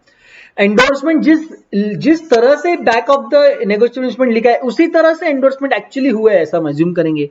एंड जो lost promissory note, bill of exchange या चेक है, यानी लॉस्ट नेगोशिएबल इंस्ट्रूमेंट है, वो ड्यूली स्टैम्प्ड थे, ऐसा हम अज्यूम करेंगे। और holder of negotiable instrument is holder in due course, always and holder in due course. यानी आप उसको नहीं पूछोगे कि भाई ये तेरे पास कैसे आया, एक्सेप्ट ऑफ कोर्स वो लॉस्ट वॉस्ट के केस में हम अलग स्पेसिफिकली देखो, हम ये अभी हम जनरल आइडियाज ले रहे हैं, हम जब ऐसे एक एक के अंदर जाएंगे तब हम स्पेसिफिक रूल्स भी पढ़ लेंगे। तो the above presumptions are rebuttable by evidence to the contrary. तो ये अगर आपको प्रूव करना है कि मैंने चैरिटी के लिए अगर दिया है तो आपको प्रूव करना पड़ेगा there was no consideration for making the bill of exchange. अगर ऐसा हुआ, आपने प्रूव कर दिया कि देखो मैंने चैरिटी के लिए किया है, तो फिर हम ये प्रिजम्पशन हटा देंगे कि it was done for a consideration. तो ऐसा बोला है कि ये जो प्रिजम्पशंस है, if nothing in contrary is proved, अगर किसी ने कुछ प्रूफ देके इसको झुटलाया नहीं है तो हम यही सच है ये मानेंगे। अगर मुझे कोई भी नेगोशिएबल इंस्ट्रूमेंट दिखता है तो मैं अज्यूम करूंगा कि ये कंसिडरेशन के लिए बना है, ये जिस डेट पे लिखा है उस डेट पे बना है, बराबर से एक्सेप्ट हुआ है, बराबर से एंडोर्स हुआ है, बराबर टाइम पे एंडोर्स हुआ है, सही से स्टैम्प है, सही ऑर्डर में है, सही होल्डर है, मैं होल्डर इन ड्यू कोर्स सब रहूंगा, except if it is proved as a evidence. तो यहां पर सपोज अगर ये प्रूव हो गया कि बी ने, सॉरी बी ने, हमारे केस में क्या था, जी ने ये एफ से चोरी किया, सीसीटीवी में दिख गया कि आप उसके घर में घुस के ये बिल ऑफ एक्सचेंज चोरी करके ले गए। तो now it is proved, you have an evidence to show that G is not a bona fide holder, he is not a holder in due course. क्यों? आपने एक एविडेंस देके प्रिजम्पशन हटवाया। कौन सा प्रिजम्पशन हटवाया? That holder of the negotiable instrument is holder in due course. इसका मतलब कि उसको सही तरीके से ये मिला है। आप ये मैं प्रिज्यूम करूंगा कि भाई जी के पास अगर है तो उसको सही तरीके से मिला है, लेकिन अगर एफ आता है और मुझे सीसीटीवी वीडियो दिखाता है कि देखो जी कल मेरे घर में घुसा था, ये देखो मेरे, ये आपका नेगोशिएबल इंस्ट्रूमेंट उठा के भाग गया है, अब ये प्रूव हो गया है कि वो चोर है, इसका मतलब वो होल्डर इन ड्यू कोर्स नहीं है, इसलिए मैंने ये प्रिजम्पशन को हटा दिया बाय एविडेंस। तो ये सारे प्रिजम्पशंस हटाए जा सकते हैं, लेकिन उसके लिए आपको एविडेंस लेके आना है। ठीक है, तो इतनी चीजें हमने पढ़ी अभी किसके बारे में? नेगोशिएबल इंस्ट्रूमेंट के बारे में। आप देखोगे एक ही पेज में सर, लिटरली सर, एक या दो पेज मैक्स, 2 पेज में कितना कुछ पढ़ना पड़ा आपको, और कितना टाइम हो गया देखो, बाप रे 1 घंटा हो गया। बट ठीक है, बेस बढ़ा रहे थे। अब चलते हैं हम हमारे पहले नेगोशिएबल इंस्ट्रूमेंट की तरफ, जिसका नाम है प्रोमिसरी नोट, और इसके बारे में अब आपको काफी कुछ आइडिया है। According to section 4 of the Negotiable Instrument Act 1881, please don't write this like this in exam. Please write negotiable instrument pura 1881. A promissory note is an instrument in writing containing an unconditional undertaking signed by the maker to pay a certain sum of money only to or to the order of a certain person or to the bearer of the instrument. ये अपने को याद करने के, पहले मैं आपको एक एक वर्ड एक्सप्लेन करूंगा, उसके बाद अपन 10 बार बोलेंगे, आप भी मेरे साथ 10 बार बोलोगे बेंदास बेशरम होके। फॉरवर्ड अगर आप कर रहे हो तो आप अपनी जिंदगी से खेल रहे हो, अगर आप मेरी बात नहीं सुन रहे हो आप अपनी जिंदगी से खेल रहे हो। सिंपल है, आपको करना है, आपकी चॉइस है 100%, मेरे को कोई प्रॉब्लम नहीं है, मैं इधर गाइड करने के लिए। गाइड होना है नहीं होना है तो आपके ऊपर है ना, को होता है ऐसा, इट्स नॉट रॉन्ग, सब लोगों को सब कुछ नहीं चाहिए रहता। अ promissory note is an instrument in writing. Sir मेरे को पता चल गया था ये चीज, कैसे पता चला था आपको? सर आपने ऊपर पढ़ा था कि अगर नेगोशिएबल इंस्ट्रूमेंट होना है तो आपको राइटिंग में होना चाहिए, और promissory note is one kind of negotiable instrument out of 3 kinds. What are the 3 kinds? Promissory note, bill of exchange और चेक। तो हम उसमें से हम पहला प्रॉमिसरी नोट कर रहे हैं, तो promissory note is of course it's the promissory note has to be in writing. तो promissory note is an instrument in writing containing an unconditional undertaking. Sir मुझे यह भी पता था कि ये अनकंडीशनल अंडरटेकिंग रहना चाहिए। Undertaking means promise. एक अनकंडीशनल क्यों? क्योंकि सर नेगोशिएबल इंस्ट्रूमेंट एक्ट में लिखा है कि अनकंडीशनल होना चाहिए। ओके, तो promissory note is an instrument in writing containing an unconditional undertaking signed by the maker. Sir मुझे यह भी पता था कि साइन होना चाहिए। आपको कैसे पता? नेगोशिएबल इंस्ट्रूमेंट की डेफिनेशन में लिखा है, आपने वहां पे लिखा है कि वो राइटिंग में होना चाहिए, साइन होना चाहिए, कंसिडरेशन, जो भी सारी चीज ऊपर आप जो बोल रहे हो अभी सब लिखी है, अनकंडीशनल वो सब अमाउंट के लिए होना चाहिए, सब सब सब बराबर है। Okay, smart. Signed by the maker to pay a certain sum of money. Sir ये भी मेरे को पता था कि सर्टन होना, अनसर्टन नहीं चलता, और ये भी पता था मनी ही होना, राइस कॉटन बेल कुछ नहीं चलता। ठीक है, only to or to the order of certain person or to the bearer of instrument. Sir मुझे यह भी पता था कि पे आप 2 तरह से कर सकते हो, आइदर बाय ऑर्डर और by the bearer.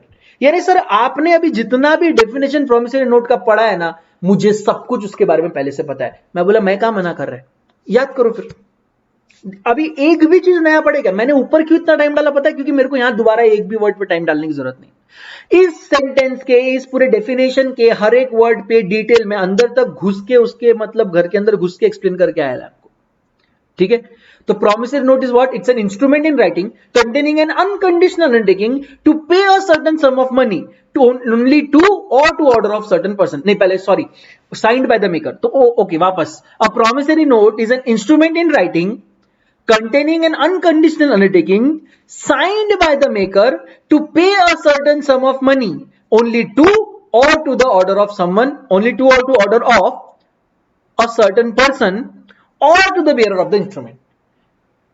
A promissory note is an instrument in writing containing an unconditional undertaking signed by the maker to pay a certain sum of money only to or to order of certain person or to the bearer of instrument.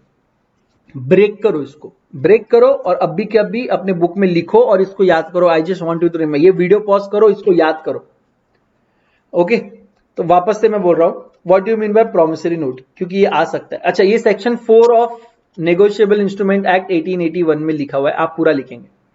Sir, a promissory note is an instrument in writing containing an unconditional undertaking signed by the maker to pay a certain sum of money only to or to order of certain person or to the bearer of instrument. ये बहुत amazing skill है जो मेरे में है, जो मैं आपको एक बार गाइड कर देता हूं. आपको यूज करना है या नहीं करना है, it's entirely up to you. जब भी आप कोई चीज याद करने की कोशिश करो, स्पेसिफिकली ईआईएस में बहुत काम आता है और लॉ में भी कुछ चीजें आपको अगर याद करनी है तो एक बार उसको पूरा याद करो, उसके बाद एक बार उसको लिख के देखो और उसके बाद बार बार लिखो. लेकिन बार बार पूरा लिखेंगे तो सर आप बोलेंगे बहुत टाइम जा रहा है. सिर्फ इनिशियल्स लिखो, बाद में वापस से इनिशियल्स लिखो, लेकिन कुछ कुछ बीच के इनिशियल्स आप खा सकते हैं. फॉर एग्जांपल, जैसे ये promissory note is an instrument in writing containing an unconditional undertaking signed by the maker to pay a certain sum of money only to or to order of certain person or to the bearer of instrument. मैं ये क्यों कर रहा हूं, क्योंकि मेरे को ना जब मैं ये लिखता हूं तो ये पूरा आपके सामने पिक्चर होना चाहिए, और जिस दिन ये पिक्चर होने लगा आप ये बीच की चीजें भूलोगे नहीं, जैसे साइंड बाय द मेकर, और ये इसका यूज होता है. तो आपको ये इज जस्ट, मैं क्या बोलता हूं पता है आपको, best thing, there are many types of learners. मैं आपको एक्सप्लेन करता हूं, एक मिनट लूंगा. कुछ लोग देख के याद कर लेते हैं, कुछ लोगों को बार बार सुनने से याद होता है, कुछ लोगों को खुद के ही बोला हुआ सुनने से याद होता है, कुछ लोग पर्टिकुलर कंसेप्ट को किसी एक्शन से जोड़ देते हैं. फॉर एग्जांपल, वो पढ़ते वक्त आपने बहुत लोगों को देखा होगा, ऐसे कंटिन्यूअस अपने हाथ हिलाएंगे, पेन ऐसे ऐसे करेंगे, ऐसे ऐसे हाथ, पैर हिलाएंगे ऐसे, वो पैर के टो ऐसे ऐसे हिलाएंगे, हाथ ऐसे ऐसे करेंगे, ठीक है, अपने फेस के साथ खेलेंगे. दे एसोसिएट लर्निंग विद एक्शंस. मतलब ये लोग ऐसे एकदम स्टिल चुपचाप बैठ के एकदम बिना बॉडी को हिलाए अगर कुछ भी याद करने की कोशिश करेंगे, they will not be able to memorise even a single word. Why? Because they have to associate those words with some actions. I am not joking. Psychologically it has been proved there are various kinds of learners. आप कौन से type के learner हो वो पहले establish करो. कि आप फोटोजेनिक मेमोरी है, आपने ये देख लिया, आप अगर उधर देख के तो आपको सारे पूरा सब कुछ आपके सामने दिखता है और आप आराम से पढ़ सकते हो, ये एक अलग टाइप के लर्नर्स है. कुछ लोग होते हैं जो एक बार देखते हैं, पूरा 2 बार 3 बार 4 बार 5 बार लिटरली उनको लिख के निकालना पड़ता है, उसके बाद उनके दिमाग में बैठता है. कोई शर्म आने की बात नहीं है. You are not weak, no. सबका अपना एक स्टाइल होता है यार काम करने का, एटीट्यूड होता है. आपके बॉडी का, आपके ब्रेन का खुद का एक एटीट्यूड है, उसको एम्ब्रेस इट. मैं क्या बोलता हूं, embrace it. Don't be shy. अपनी वीकनेसेस को ना एक्सेप्ट करो. The moment you accept your weakness you become stronger, because अब आप डरते नहीं हो. Now you have guts to face your weakness. Now you can fight those weakness and convert into your strengths. तो don't run away from dangers, mistakes या failures. learn, face them, learn from them and then fight back. हमेशा it will always, तुम कितना भी अभी तुमको लगा sir ये प्रवचन चालू कर दिए, जब यहां पे आ जाओगे तुम भी यही प्रवचन लोगों को दोगे. द थिंग इज, कुछ ही बच्चे इसको सुन के अमल करते हैं और उनका आज लाइफ कुछ अलग ही होता है, और कुछ बच्चे बस सुन के इग्नोर कर देते हैं एंड देन वो बैठे रहते हैं वहीं, है ना. तो लेट्स सी आप किन में होते हो. बताओ फिर एक बार, what do you mean by promissory note? Yes, it's an instrument in writing containing an unconditional undertaking signed by the maker to pay a certain sum of money only to or to order of certain person or to the bearer of instrument. Very good. The person who makes the promise to pay is called a maker. जो बंदा promise कर रहा है कि sir मैं पे कर रहा, रुक भाई मांग मत, मैं पे कर रहा है, तो मैं हो गया maker, and he is the debtor and must sign the instrument. Of course अगर मैं मेकर हूं तो I am writing an instrument, I will have to sign and accept the instrument कि भाई I promise to pay ₹5 lakh to mister B on 20th September 2020, sign stamp. अब हो गया ये, मैं मेकर हूं और मैंने साइन किया है। The person will get the money is called the पेई या क्रेडिटर। तो यहाँ पे जो बी है मेरे प्रोमिसरी नोट में, जो बी है वो क्या हो गया, पे। तो अगर आप एक नॉर्मल प्रोमिसरी नोट देखो, उसमें अगर ए लिख रहा है कि I promise to pay ₹5 lakhs to B on 20th September 2020, ठीक है, और यहां पे मैं ए ने साइन किया है, ए ने साइन किया है, ठीक है। तो ये ए जो हो गया, ये हो गया मेकर, और साइन करने की वजह से हो गया एक्सेप्टर भी, आगे पढ़ेंगे हम लोग। और बी जो हो गया, ये हो गया पेई, मतलब he is going to receive the payment. I am going to pay, he is going to receive, तो उसको बोलते हैं payee, PAYEE। Clear? Okay. Essential characteristics of promissory note. अब हमने पहले तो देखा था कि नेगोशिएबल इंस्ट्रूमेंट क्या होता है और उसके इसेंशियल कैरेक्टरिस्टिक्स, उसके प्रिजम्पशंस भी देखिए, सब देखा। फिर प्रॉमिसरी नोट क्या होता है वो भी देखा। अब essential elements of promissory note देखते हैं। सबसे पहला, it has to be in writing. कुछ अलग है? नहीं।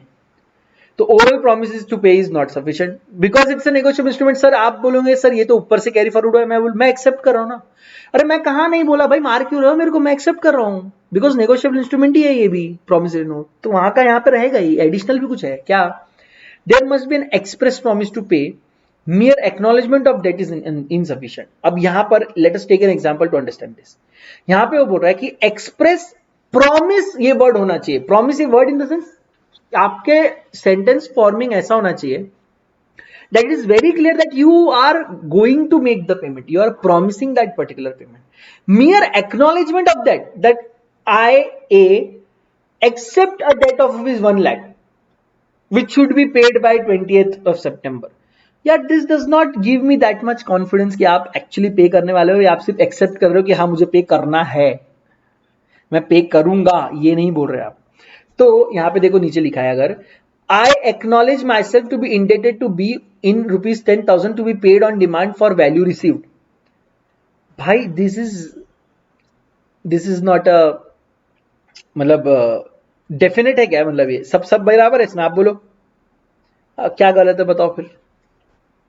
भाई साहब देखो, valid promissory note as the promise to pay is definite. मैंने ऐसे सेंटेंस बोला तो आपको भी लगा कि नहीं सर नहीं है, क्यों? क्योंकि एक्नॉलेज कर रहा है। भाई वो क्लियरली बोल रहा है कि I acknowledge myself to be indebted to be paid on demand. वो मैं क्या बोल रहा था, प्रॉमिस करो ना, यहाँ पे प्रॉमिस क्या ना उसने, आई विल पे ऑन डिमांड बोला ना, तो अगर वो प्रॉमिस है तो कोई प्रॉब्लम ही नहीं है ना। Let us see another, mister B I O U ₹1,000, बस इतना ही है। मिस्टर बी क्या बोल रहा है, आई ओ यू 1,000।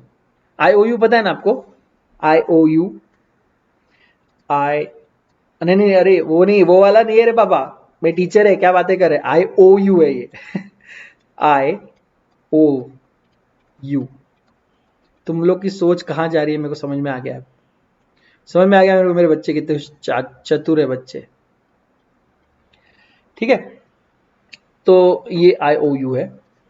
तो मेरे यहाँ जो डॉगी है वो भी कभी कभी ऐसा बोल देता है ओके तो ये this is not a promise note, by because यहाँ पे आप सिर्फ इतना बोल रहे हो कि यस आई ओ ₹1,000। आप क्या बोल रहे हो, हाँ मैं मेरे ऊपर ₹1,000 उधारी है। अरे वो छोड़, पेकअप करेगा इस बारे में बोलना, समझ रहे हो? यहाँ पर उसने नहीं बोला तो ये invalid promise note, as there is no promise to pay, it is just an acknowledgement of date.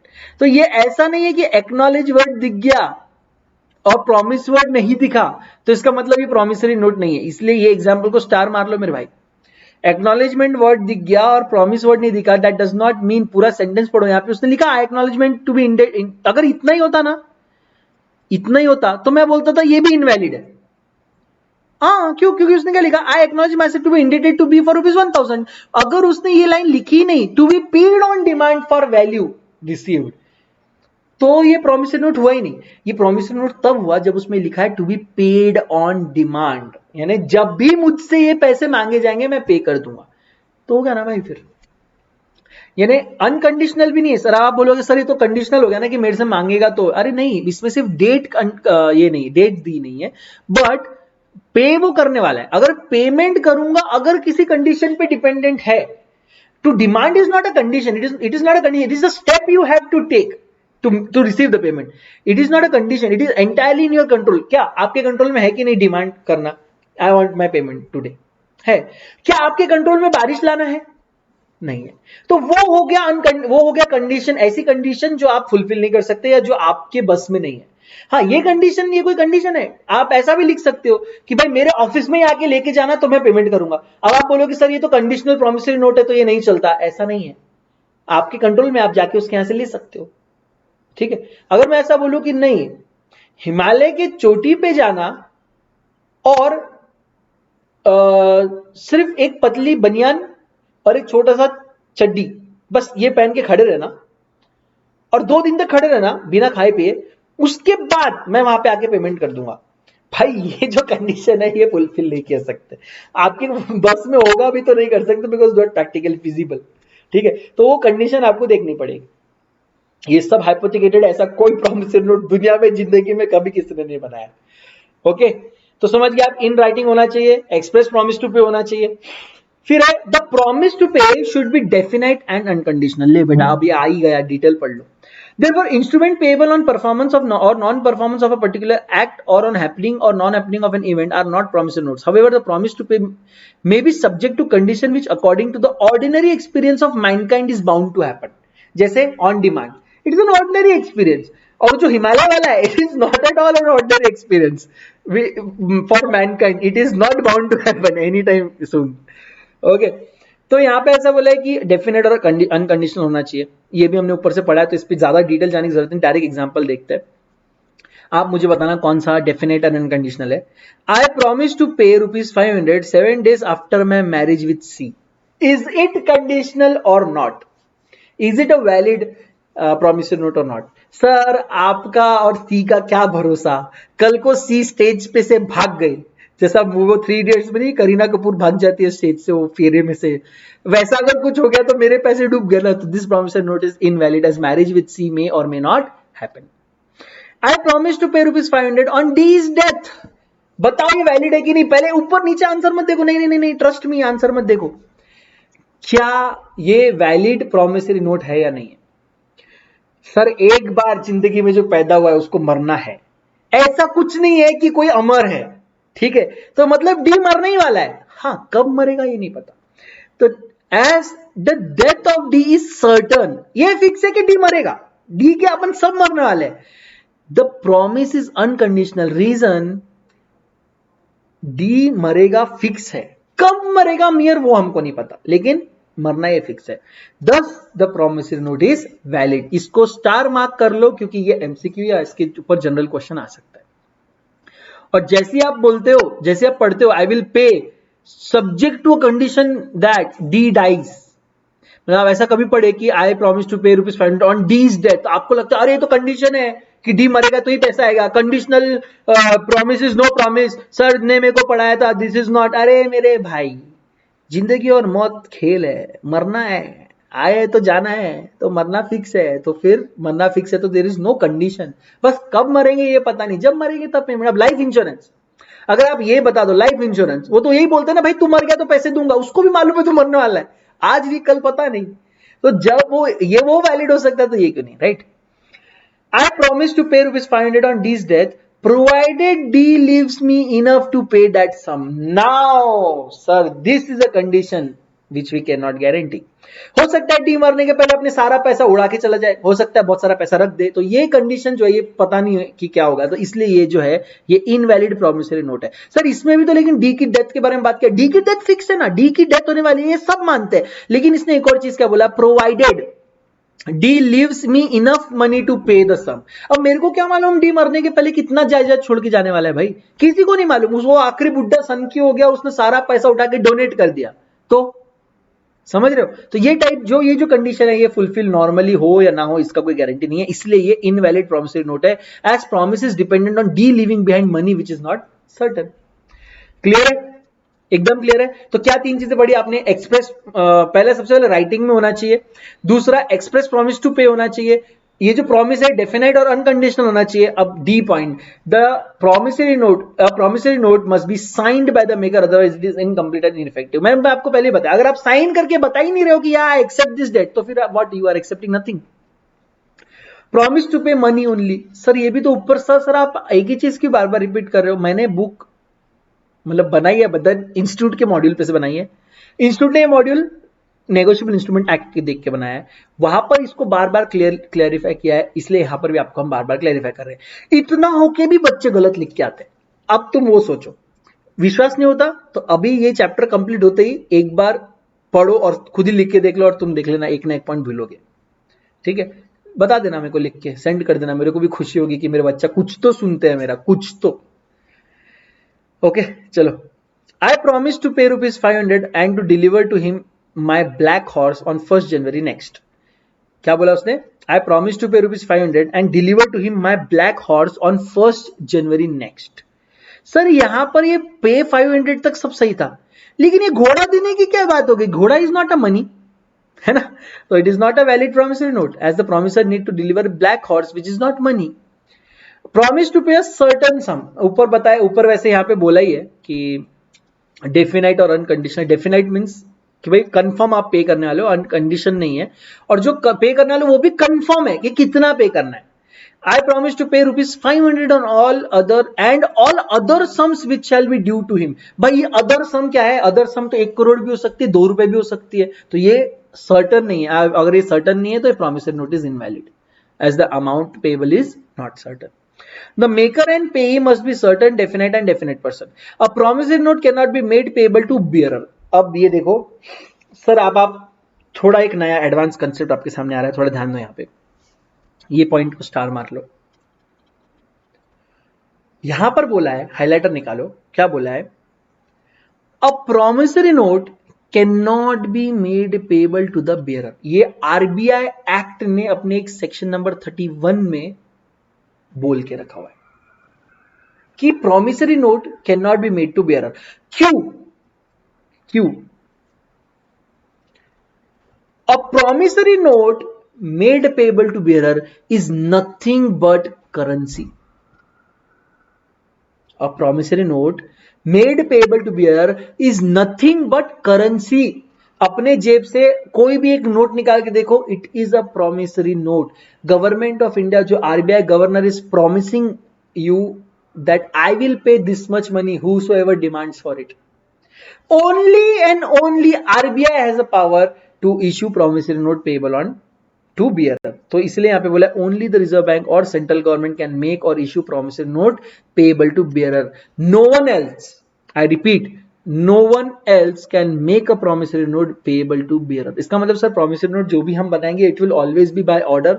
Yes, but आपने बोला सर नेगोशिएबल इंस्ट्रूमेंट के अंदर लिखा था कि it can be paid bye order और bye bearer।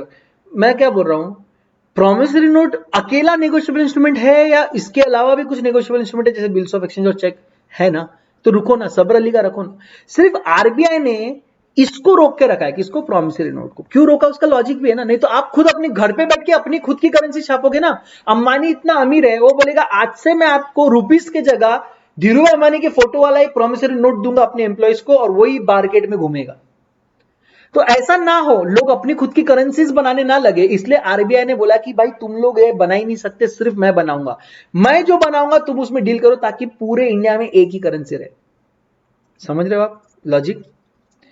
Stamping, a promissory note must be properly stamped in accordance with the provision of Indian Stamp Act and such stamp must be duly cancelled by maker's signature or initials or otherwise। Sir ये stamp, मैंने आपको अभी जो photo देखा 1939 का promissory note, उसमें revenue stamps नीचे चिपके हुए थे।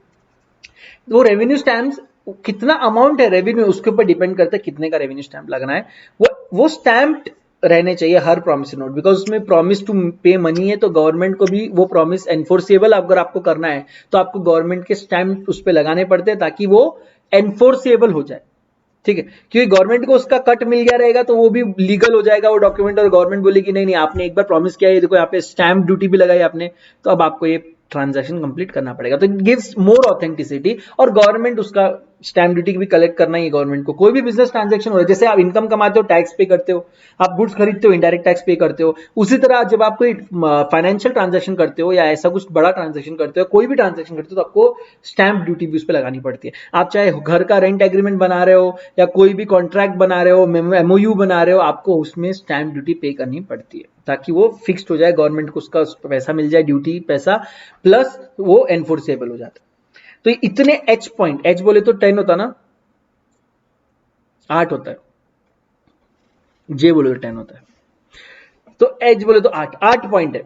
राइटिंग, एक्सप्रेस टू पे, definite unconditional, signed by the maker, money only, certain some, maker payee must be definite person and a promissory note payable to bearer is not possible, and last stamping as per जो Indian stamp act होनी चाहिए। इतने चीजें अगर है तब जाके मैं बोलूंगा कि भाई ये एक परफेक्ट और वैलिड प्रोमिसरी नोट है। Is that clear? समझे आप? ओके, अब आता है हमारा दूसरा शिकार, खिलाड़ी। दूसरा खिलाड़ी हमारे सामने आ गया है। दूसरे खिलाड़ी का नाम है बिल ऑफ एक्सचेंज। क्या नाम है? Bill of exchange. Sir bill of exchange क्या होता है? A bill of exchange is an instrument in writing containing an unconditional order signed by the maker। Sir एक मिनट रुकिए सर, अभी तक आप जितना भी पढ़ रहे हो ऊपर का ही कॉपी कर रहे हो। मैं रुक रहे बाबा, पूरा पढ़। It's an instrument in writing containing an unconditional order signed by the maker directing a certain person to pay a certain sum of money only to or to order of certain person or to the bearer of instrument। क्या बोल दिया इसने sir? अब आया ना मजा। Sir ये मतलब सर ऊपर ऐसा लिखा था कि मैं पे करूंगा, इधर ऐसा लिखा है कि मैं बोल रहा हूं किसी और को कि तू पे कर, इसको ऐसा बोल रहे क्या आप? यस, मैं आपको यही बोल रहा हूं। प्रॉमिसरी नोट में ड्रॉवर और एक्सेप्टर वो खुद है। प्रॉमिसरी नोट में ध्यान से सुनो, ड्रॉवर और एक्सेप्टर मैं खुद हूं। मैं ही वो प्रॉमिसरी नोट बना रहा हूं, मैं ही प्रॉमिस दे रहा हूं, मैं ही उसको एक्सेप्ट कर रहा हूं और मैं हैंड ओवर कर दे रहा हूं पेई को। ध्यान से, बिल ऑफ एक्सचेंज में मैं ड्रॉवर हूं, मैं बिल ऑफ एक्सचेंज बना रहा हूं, बट मैं ड्रॉवी को बोल रहा हूं, मैं किसी ड्रॉवी को बोल रहा हूं कि प्लीज इसको एक्सेप्ट कर कि तू मेरे बिहाफ में पेई को पैसा देगी। मैं बना रहा हूं, I am drawing the bill and I am asking drawee to accept the bill and make the payment to payee. मतलब सर यहां पे 3 पार्टी है। यस, मतलब यहां पे 3 party. An instrument in writing containing an unconditional order signed by the maker directing a certain person to pay a certain sum of money only to or to order of certain person or to the bearer of instrument। मेरे साथ एक और बार बोलो, it's an instrument in writing containing an unconditional order signed by the maker directing a certain person to pay a certain sum of money only to or to order of certain person or to the bearer of instrument। वापस बोलो, it's an instrument in writing containing an unconditional order signed by the maker directing a certain some person to pay a certain sum of money only to or to order of certain person or to the bearer of instrument। एक बार ऊपर वाला बोल के बताओ, what do you mean by promissory note? Promissory note is an instrument in writing containing an unconditional order signed by the maker to pay a certain sum of money to or to order of certain person or to the bearer of instrument. यहां पे to पे की जगह क्या है? Directing a certain person, बस इतना add है। An instrument writing conditioning unconditional signed by the maker directing a certain person to pay a certain sum of money only to or to order of certain person or to the bearer of instrument. मैं बहुत fast बोलता हूं, तुम लोग भी उतना ही fast बोलने का, मजा आता। ओके भाई लोग देख लेते हैं। फिर इसका मतलब सर बिल ऑफ एक्सचेंज में 3 पार्टीज आ गए। पार्टी नंबर 1 ड्रॉवर, ये ऐसा बंदा है जो बिल बना रहा है। Drawee, the person directed by the drawer to pay is called drawee. मतलब ये जो बंदा है ये एक्चुअली पे करने वाला है, मतलब बना मैं रहा हूं, पे ये करेगा। ही is the person on whom the bill is drawn. On acceptance of the bill he is called the acceptor and is liable for the payment of the bill. His liability is primary and unconditional. यहां पे ऐसा है कि एक बार ये जो drawee है वो अगर एक्सेप्ट कर लेता है कि यस सर आई एक्सेप्ट, तो उसकी लाइबिलिटी प्राइमरी एंड अनकंडीशनल हो जाती है, वो उसका नाम बदल के अब एक्सेप्टर हो जाता है। Let us see an example. मैं ऐसा लिख रहा हूं, I request B to pay ₹5 lakh to see or order on 10th September 2020 और मैं यहां पे साइन कर रहा हूं। कौन हूं मैं? मिस्टर ए, मतलब ड्रॉवर।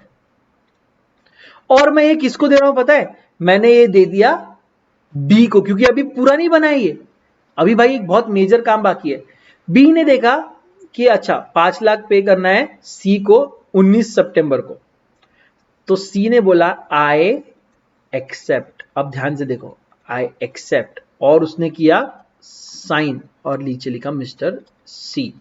तो जो आदमी पहले ड्रॉवी था, अरे सॉरी मिस्टर बी है ना, मिस्टर बी, तो जो आदमी पहले ड्रॉवी था, मतलब B was a drawee first, अब वो बन गया एक्सेप्टर।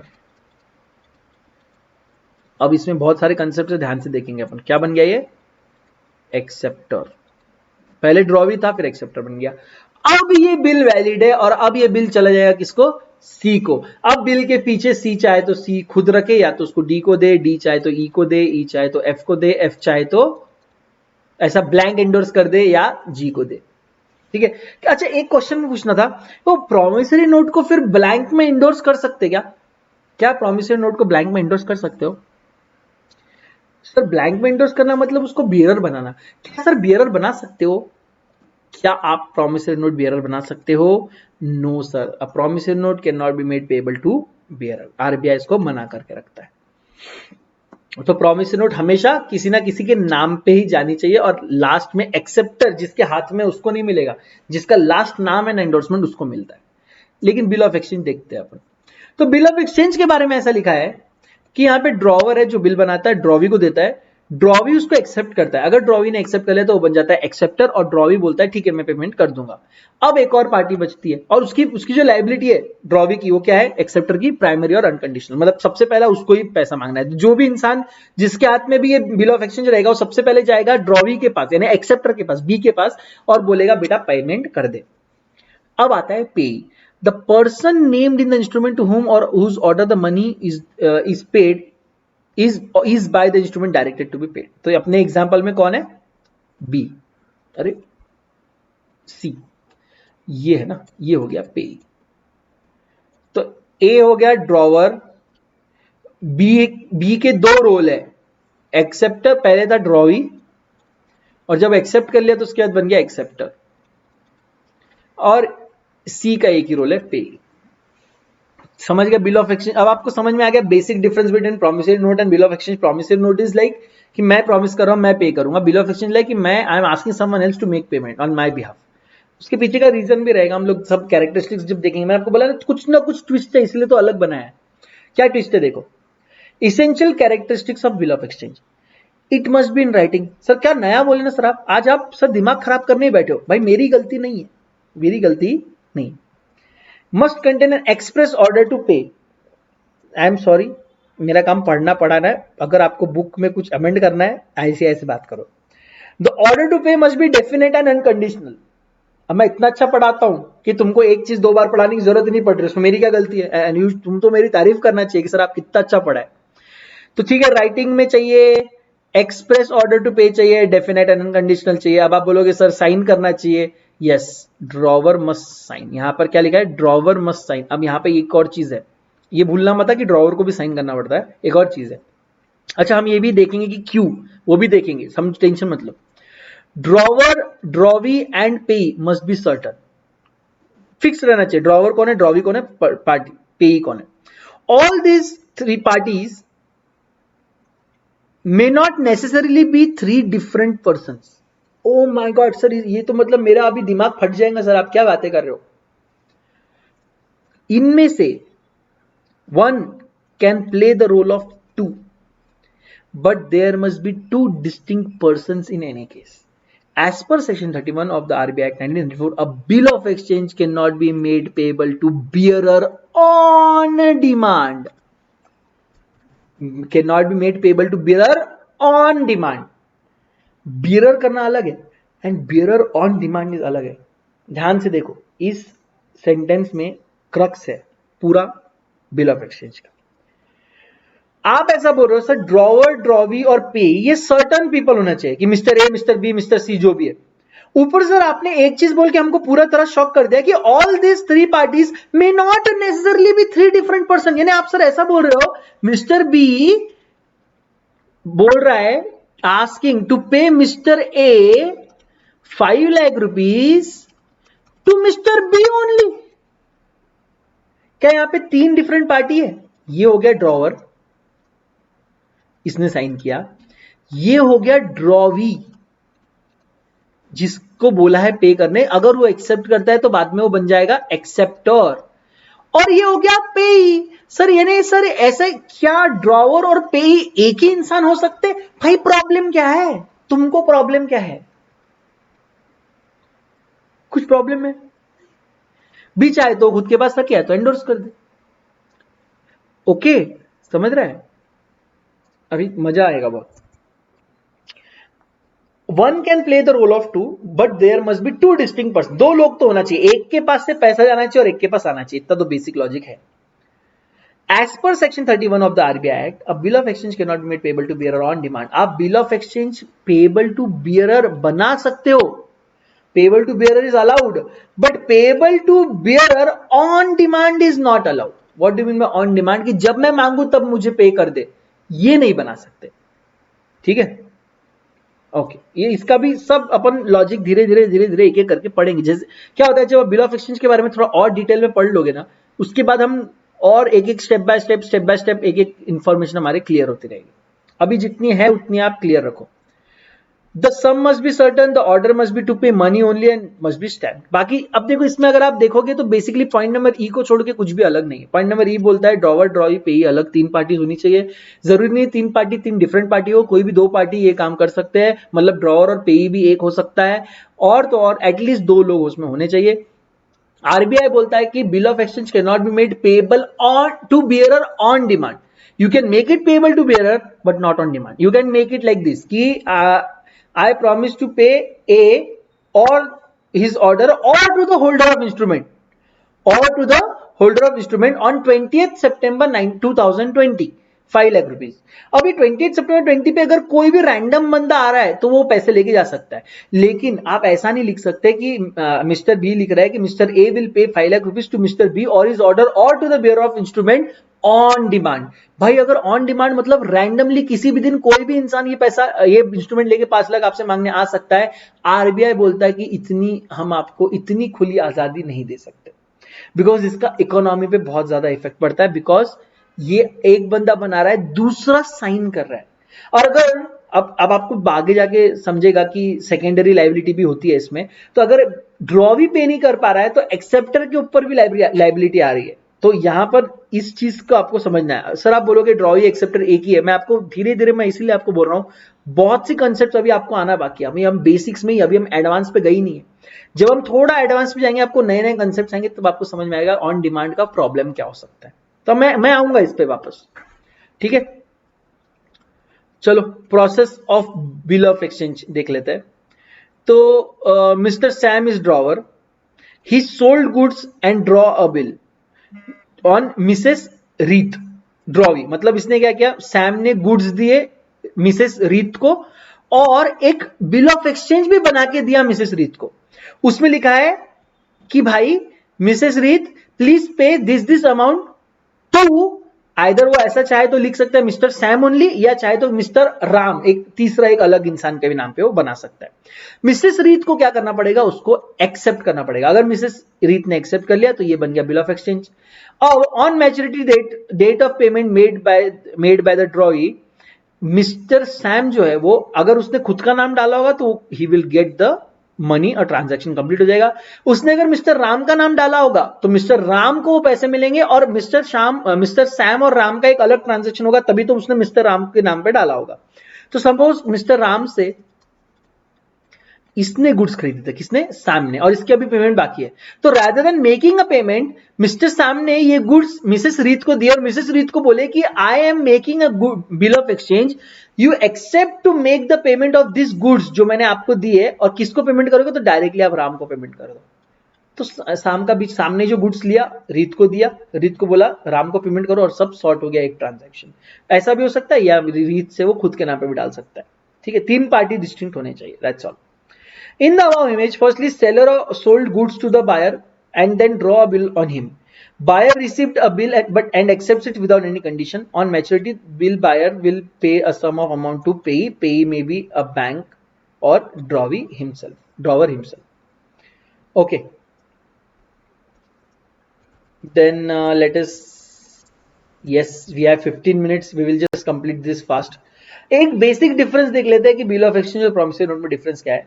पहला तो डेफिनेशन देखो, यहां पे लिखा है instrument in writing containing an unconditional order signed by the maker to pay a certain sum of money to only to or to order of certain person or to the bearer of instrument. यहाँ पे लिखा है bill of exchange is an instrument in writing containing an unconditional order signed by the maker directing a certain person to pay a sum of money only to or to order of certain person or to the bearer of the instrument. तो यहाँ पे directing वाला ये part नया है। यहाँ पे लिखा है in a promissory note there is a promise to pay money, in bill of exchange there is an order to make payment. यहां पे मैं खुद प्रॉमिस कर रहा हूं कि मैं पेमेंट करूंगा, यहां पे बिल ऑफ एक्सचेंज में I am ordering someone else to make payment to some payee. In a promissory note there are only two parties, drawer और मतलब मेकर और पेई, लेकिन बिल ऑफ एक्सचेंज में there are three parties, drawer, drawee जिसको हम acceptor भी बोल सकते हैं अगर वो एक्सेप्ट करता है तो, और लास्ट पेई। Acceptance. A promissory note does not require any acceptance as it is signed by the person who is liable to pay. Promissory note पे मैं ही लिख रहा हूं ना, I promise to pay ₹5 lakh to Mr. B, और मैं sign कर दिया। अब इसमें क्या एक्सेप्टेंस है? मैं खुद ही लिख रहा है, मैं प्रॉमिस कर रहा है, मैं साइन कर रहा है, इसमें एक्सेप्टेंस की कोई बात नहीं है। लेकिन जब मैं ऐसा लिख रहा हूं कि I am ordering mister B to make payment to mister C, mister B ने उसको एक्सेप्ट करना चाहिए तभी तो ये पूरा कंप्लीट होगा। तो यहां पर बिल ऑफ एक्सचेंज में acceptance bye drawee is required, लेकिन प्रॉमिसरी नोट में एक्सेप्टेंस का कोई कंसेप्ट नहीं है। फिर पेएबल टू बियरर, अब यहां पेएबल टू बियरर में एकदम ध्यान दो, यहां पर क्या बोला है? Promissory note can not be made payable to bearer, can not be made, it can not be made payable to bearer. On the other hand, bill of exchange can be drawn payable to bearer, however it cannot be payable to bearer on demand. On demand मतलब ऐसा होता है कि जब भी मैं मांगू आप मुझे पेमेंट कर दो, इसको बोलते हैं ऑन डिमांड। तो you can make it payable to bearer कि भाई जिसके भी हाथ में ये है at the end of maturity उसको मैं पेमेंट कर दूंगा, लेकिन आप ऐसा नहीं बोल सकते कि जिसके हाथ में भी ये डॉक्यूमेंट है वो जब भी मुझसे पैसे मांगे मैं उसको दे दूंगा। You can not make it payable to bearer on demand, you can make it payable to bearer. तो bill of exchange can be made payable to bearer but can not be made payable to bearer on demand. Promissory note can not be made payable to bearer anyhow. Clear? 5 distinction. आज हमने बहुत सारा कुछ पढ़ा और कल हम checks पे जाएंगे और बहुत डिटेल में उसको पढ़ेंगे, बहुत सारी चीजें उसमें भी है। और इसेंशियल कैरेक्टरिस्टिक चेक क्या रहता है, देखो कैसा रहता है। फिर एक्सेप्टेंस, ये एक्सेप्टेंस के बारे में हम लोग पढ़ेंगे।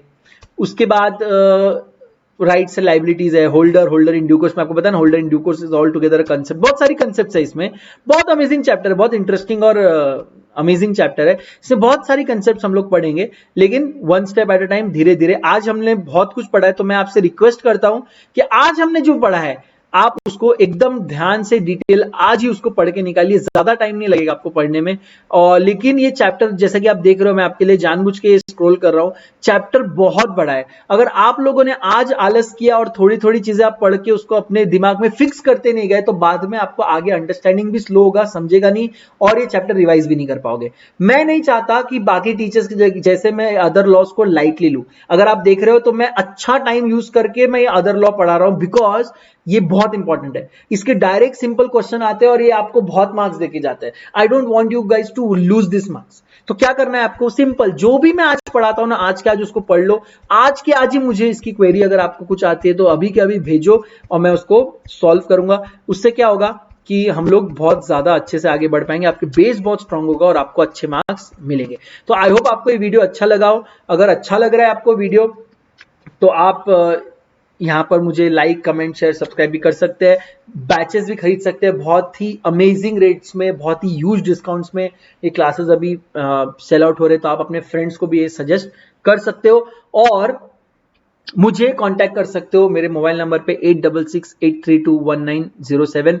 कोई भी प्रकार की query, doubt, discounts, promotions, group discount, कुछ भी अगर आपको चाहिए आप बिंदास मुझसे बात कर सकते हो मोटिवेशन के लिए। Except no personal things, no personal talks, but अगर प्रोफेशनली आपको कोई भी हेल्प चाहिए तो I am there. Okay, thanks a lot, God bless you all, see you in our next one.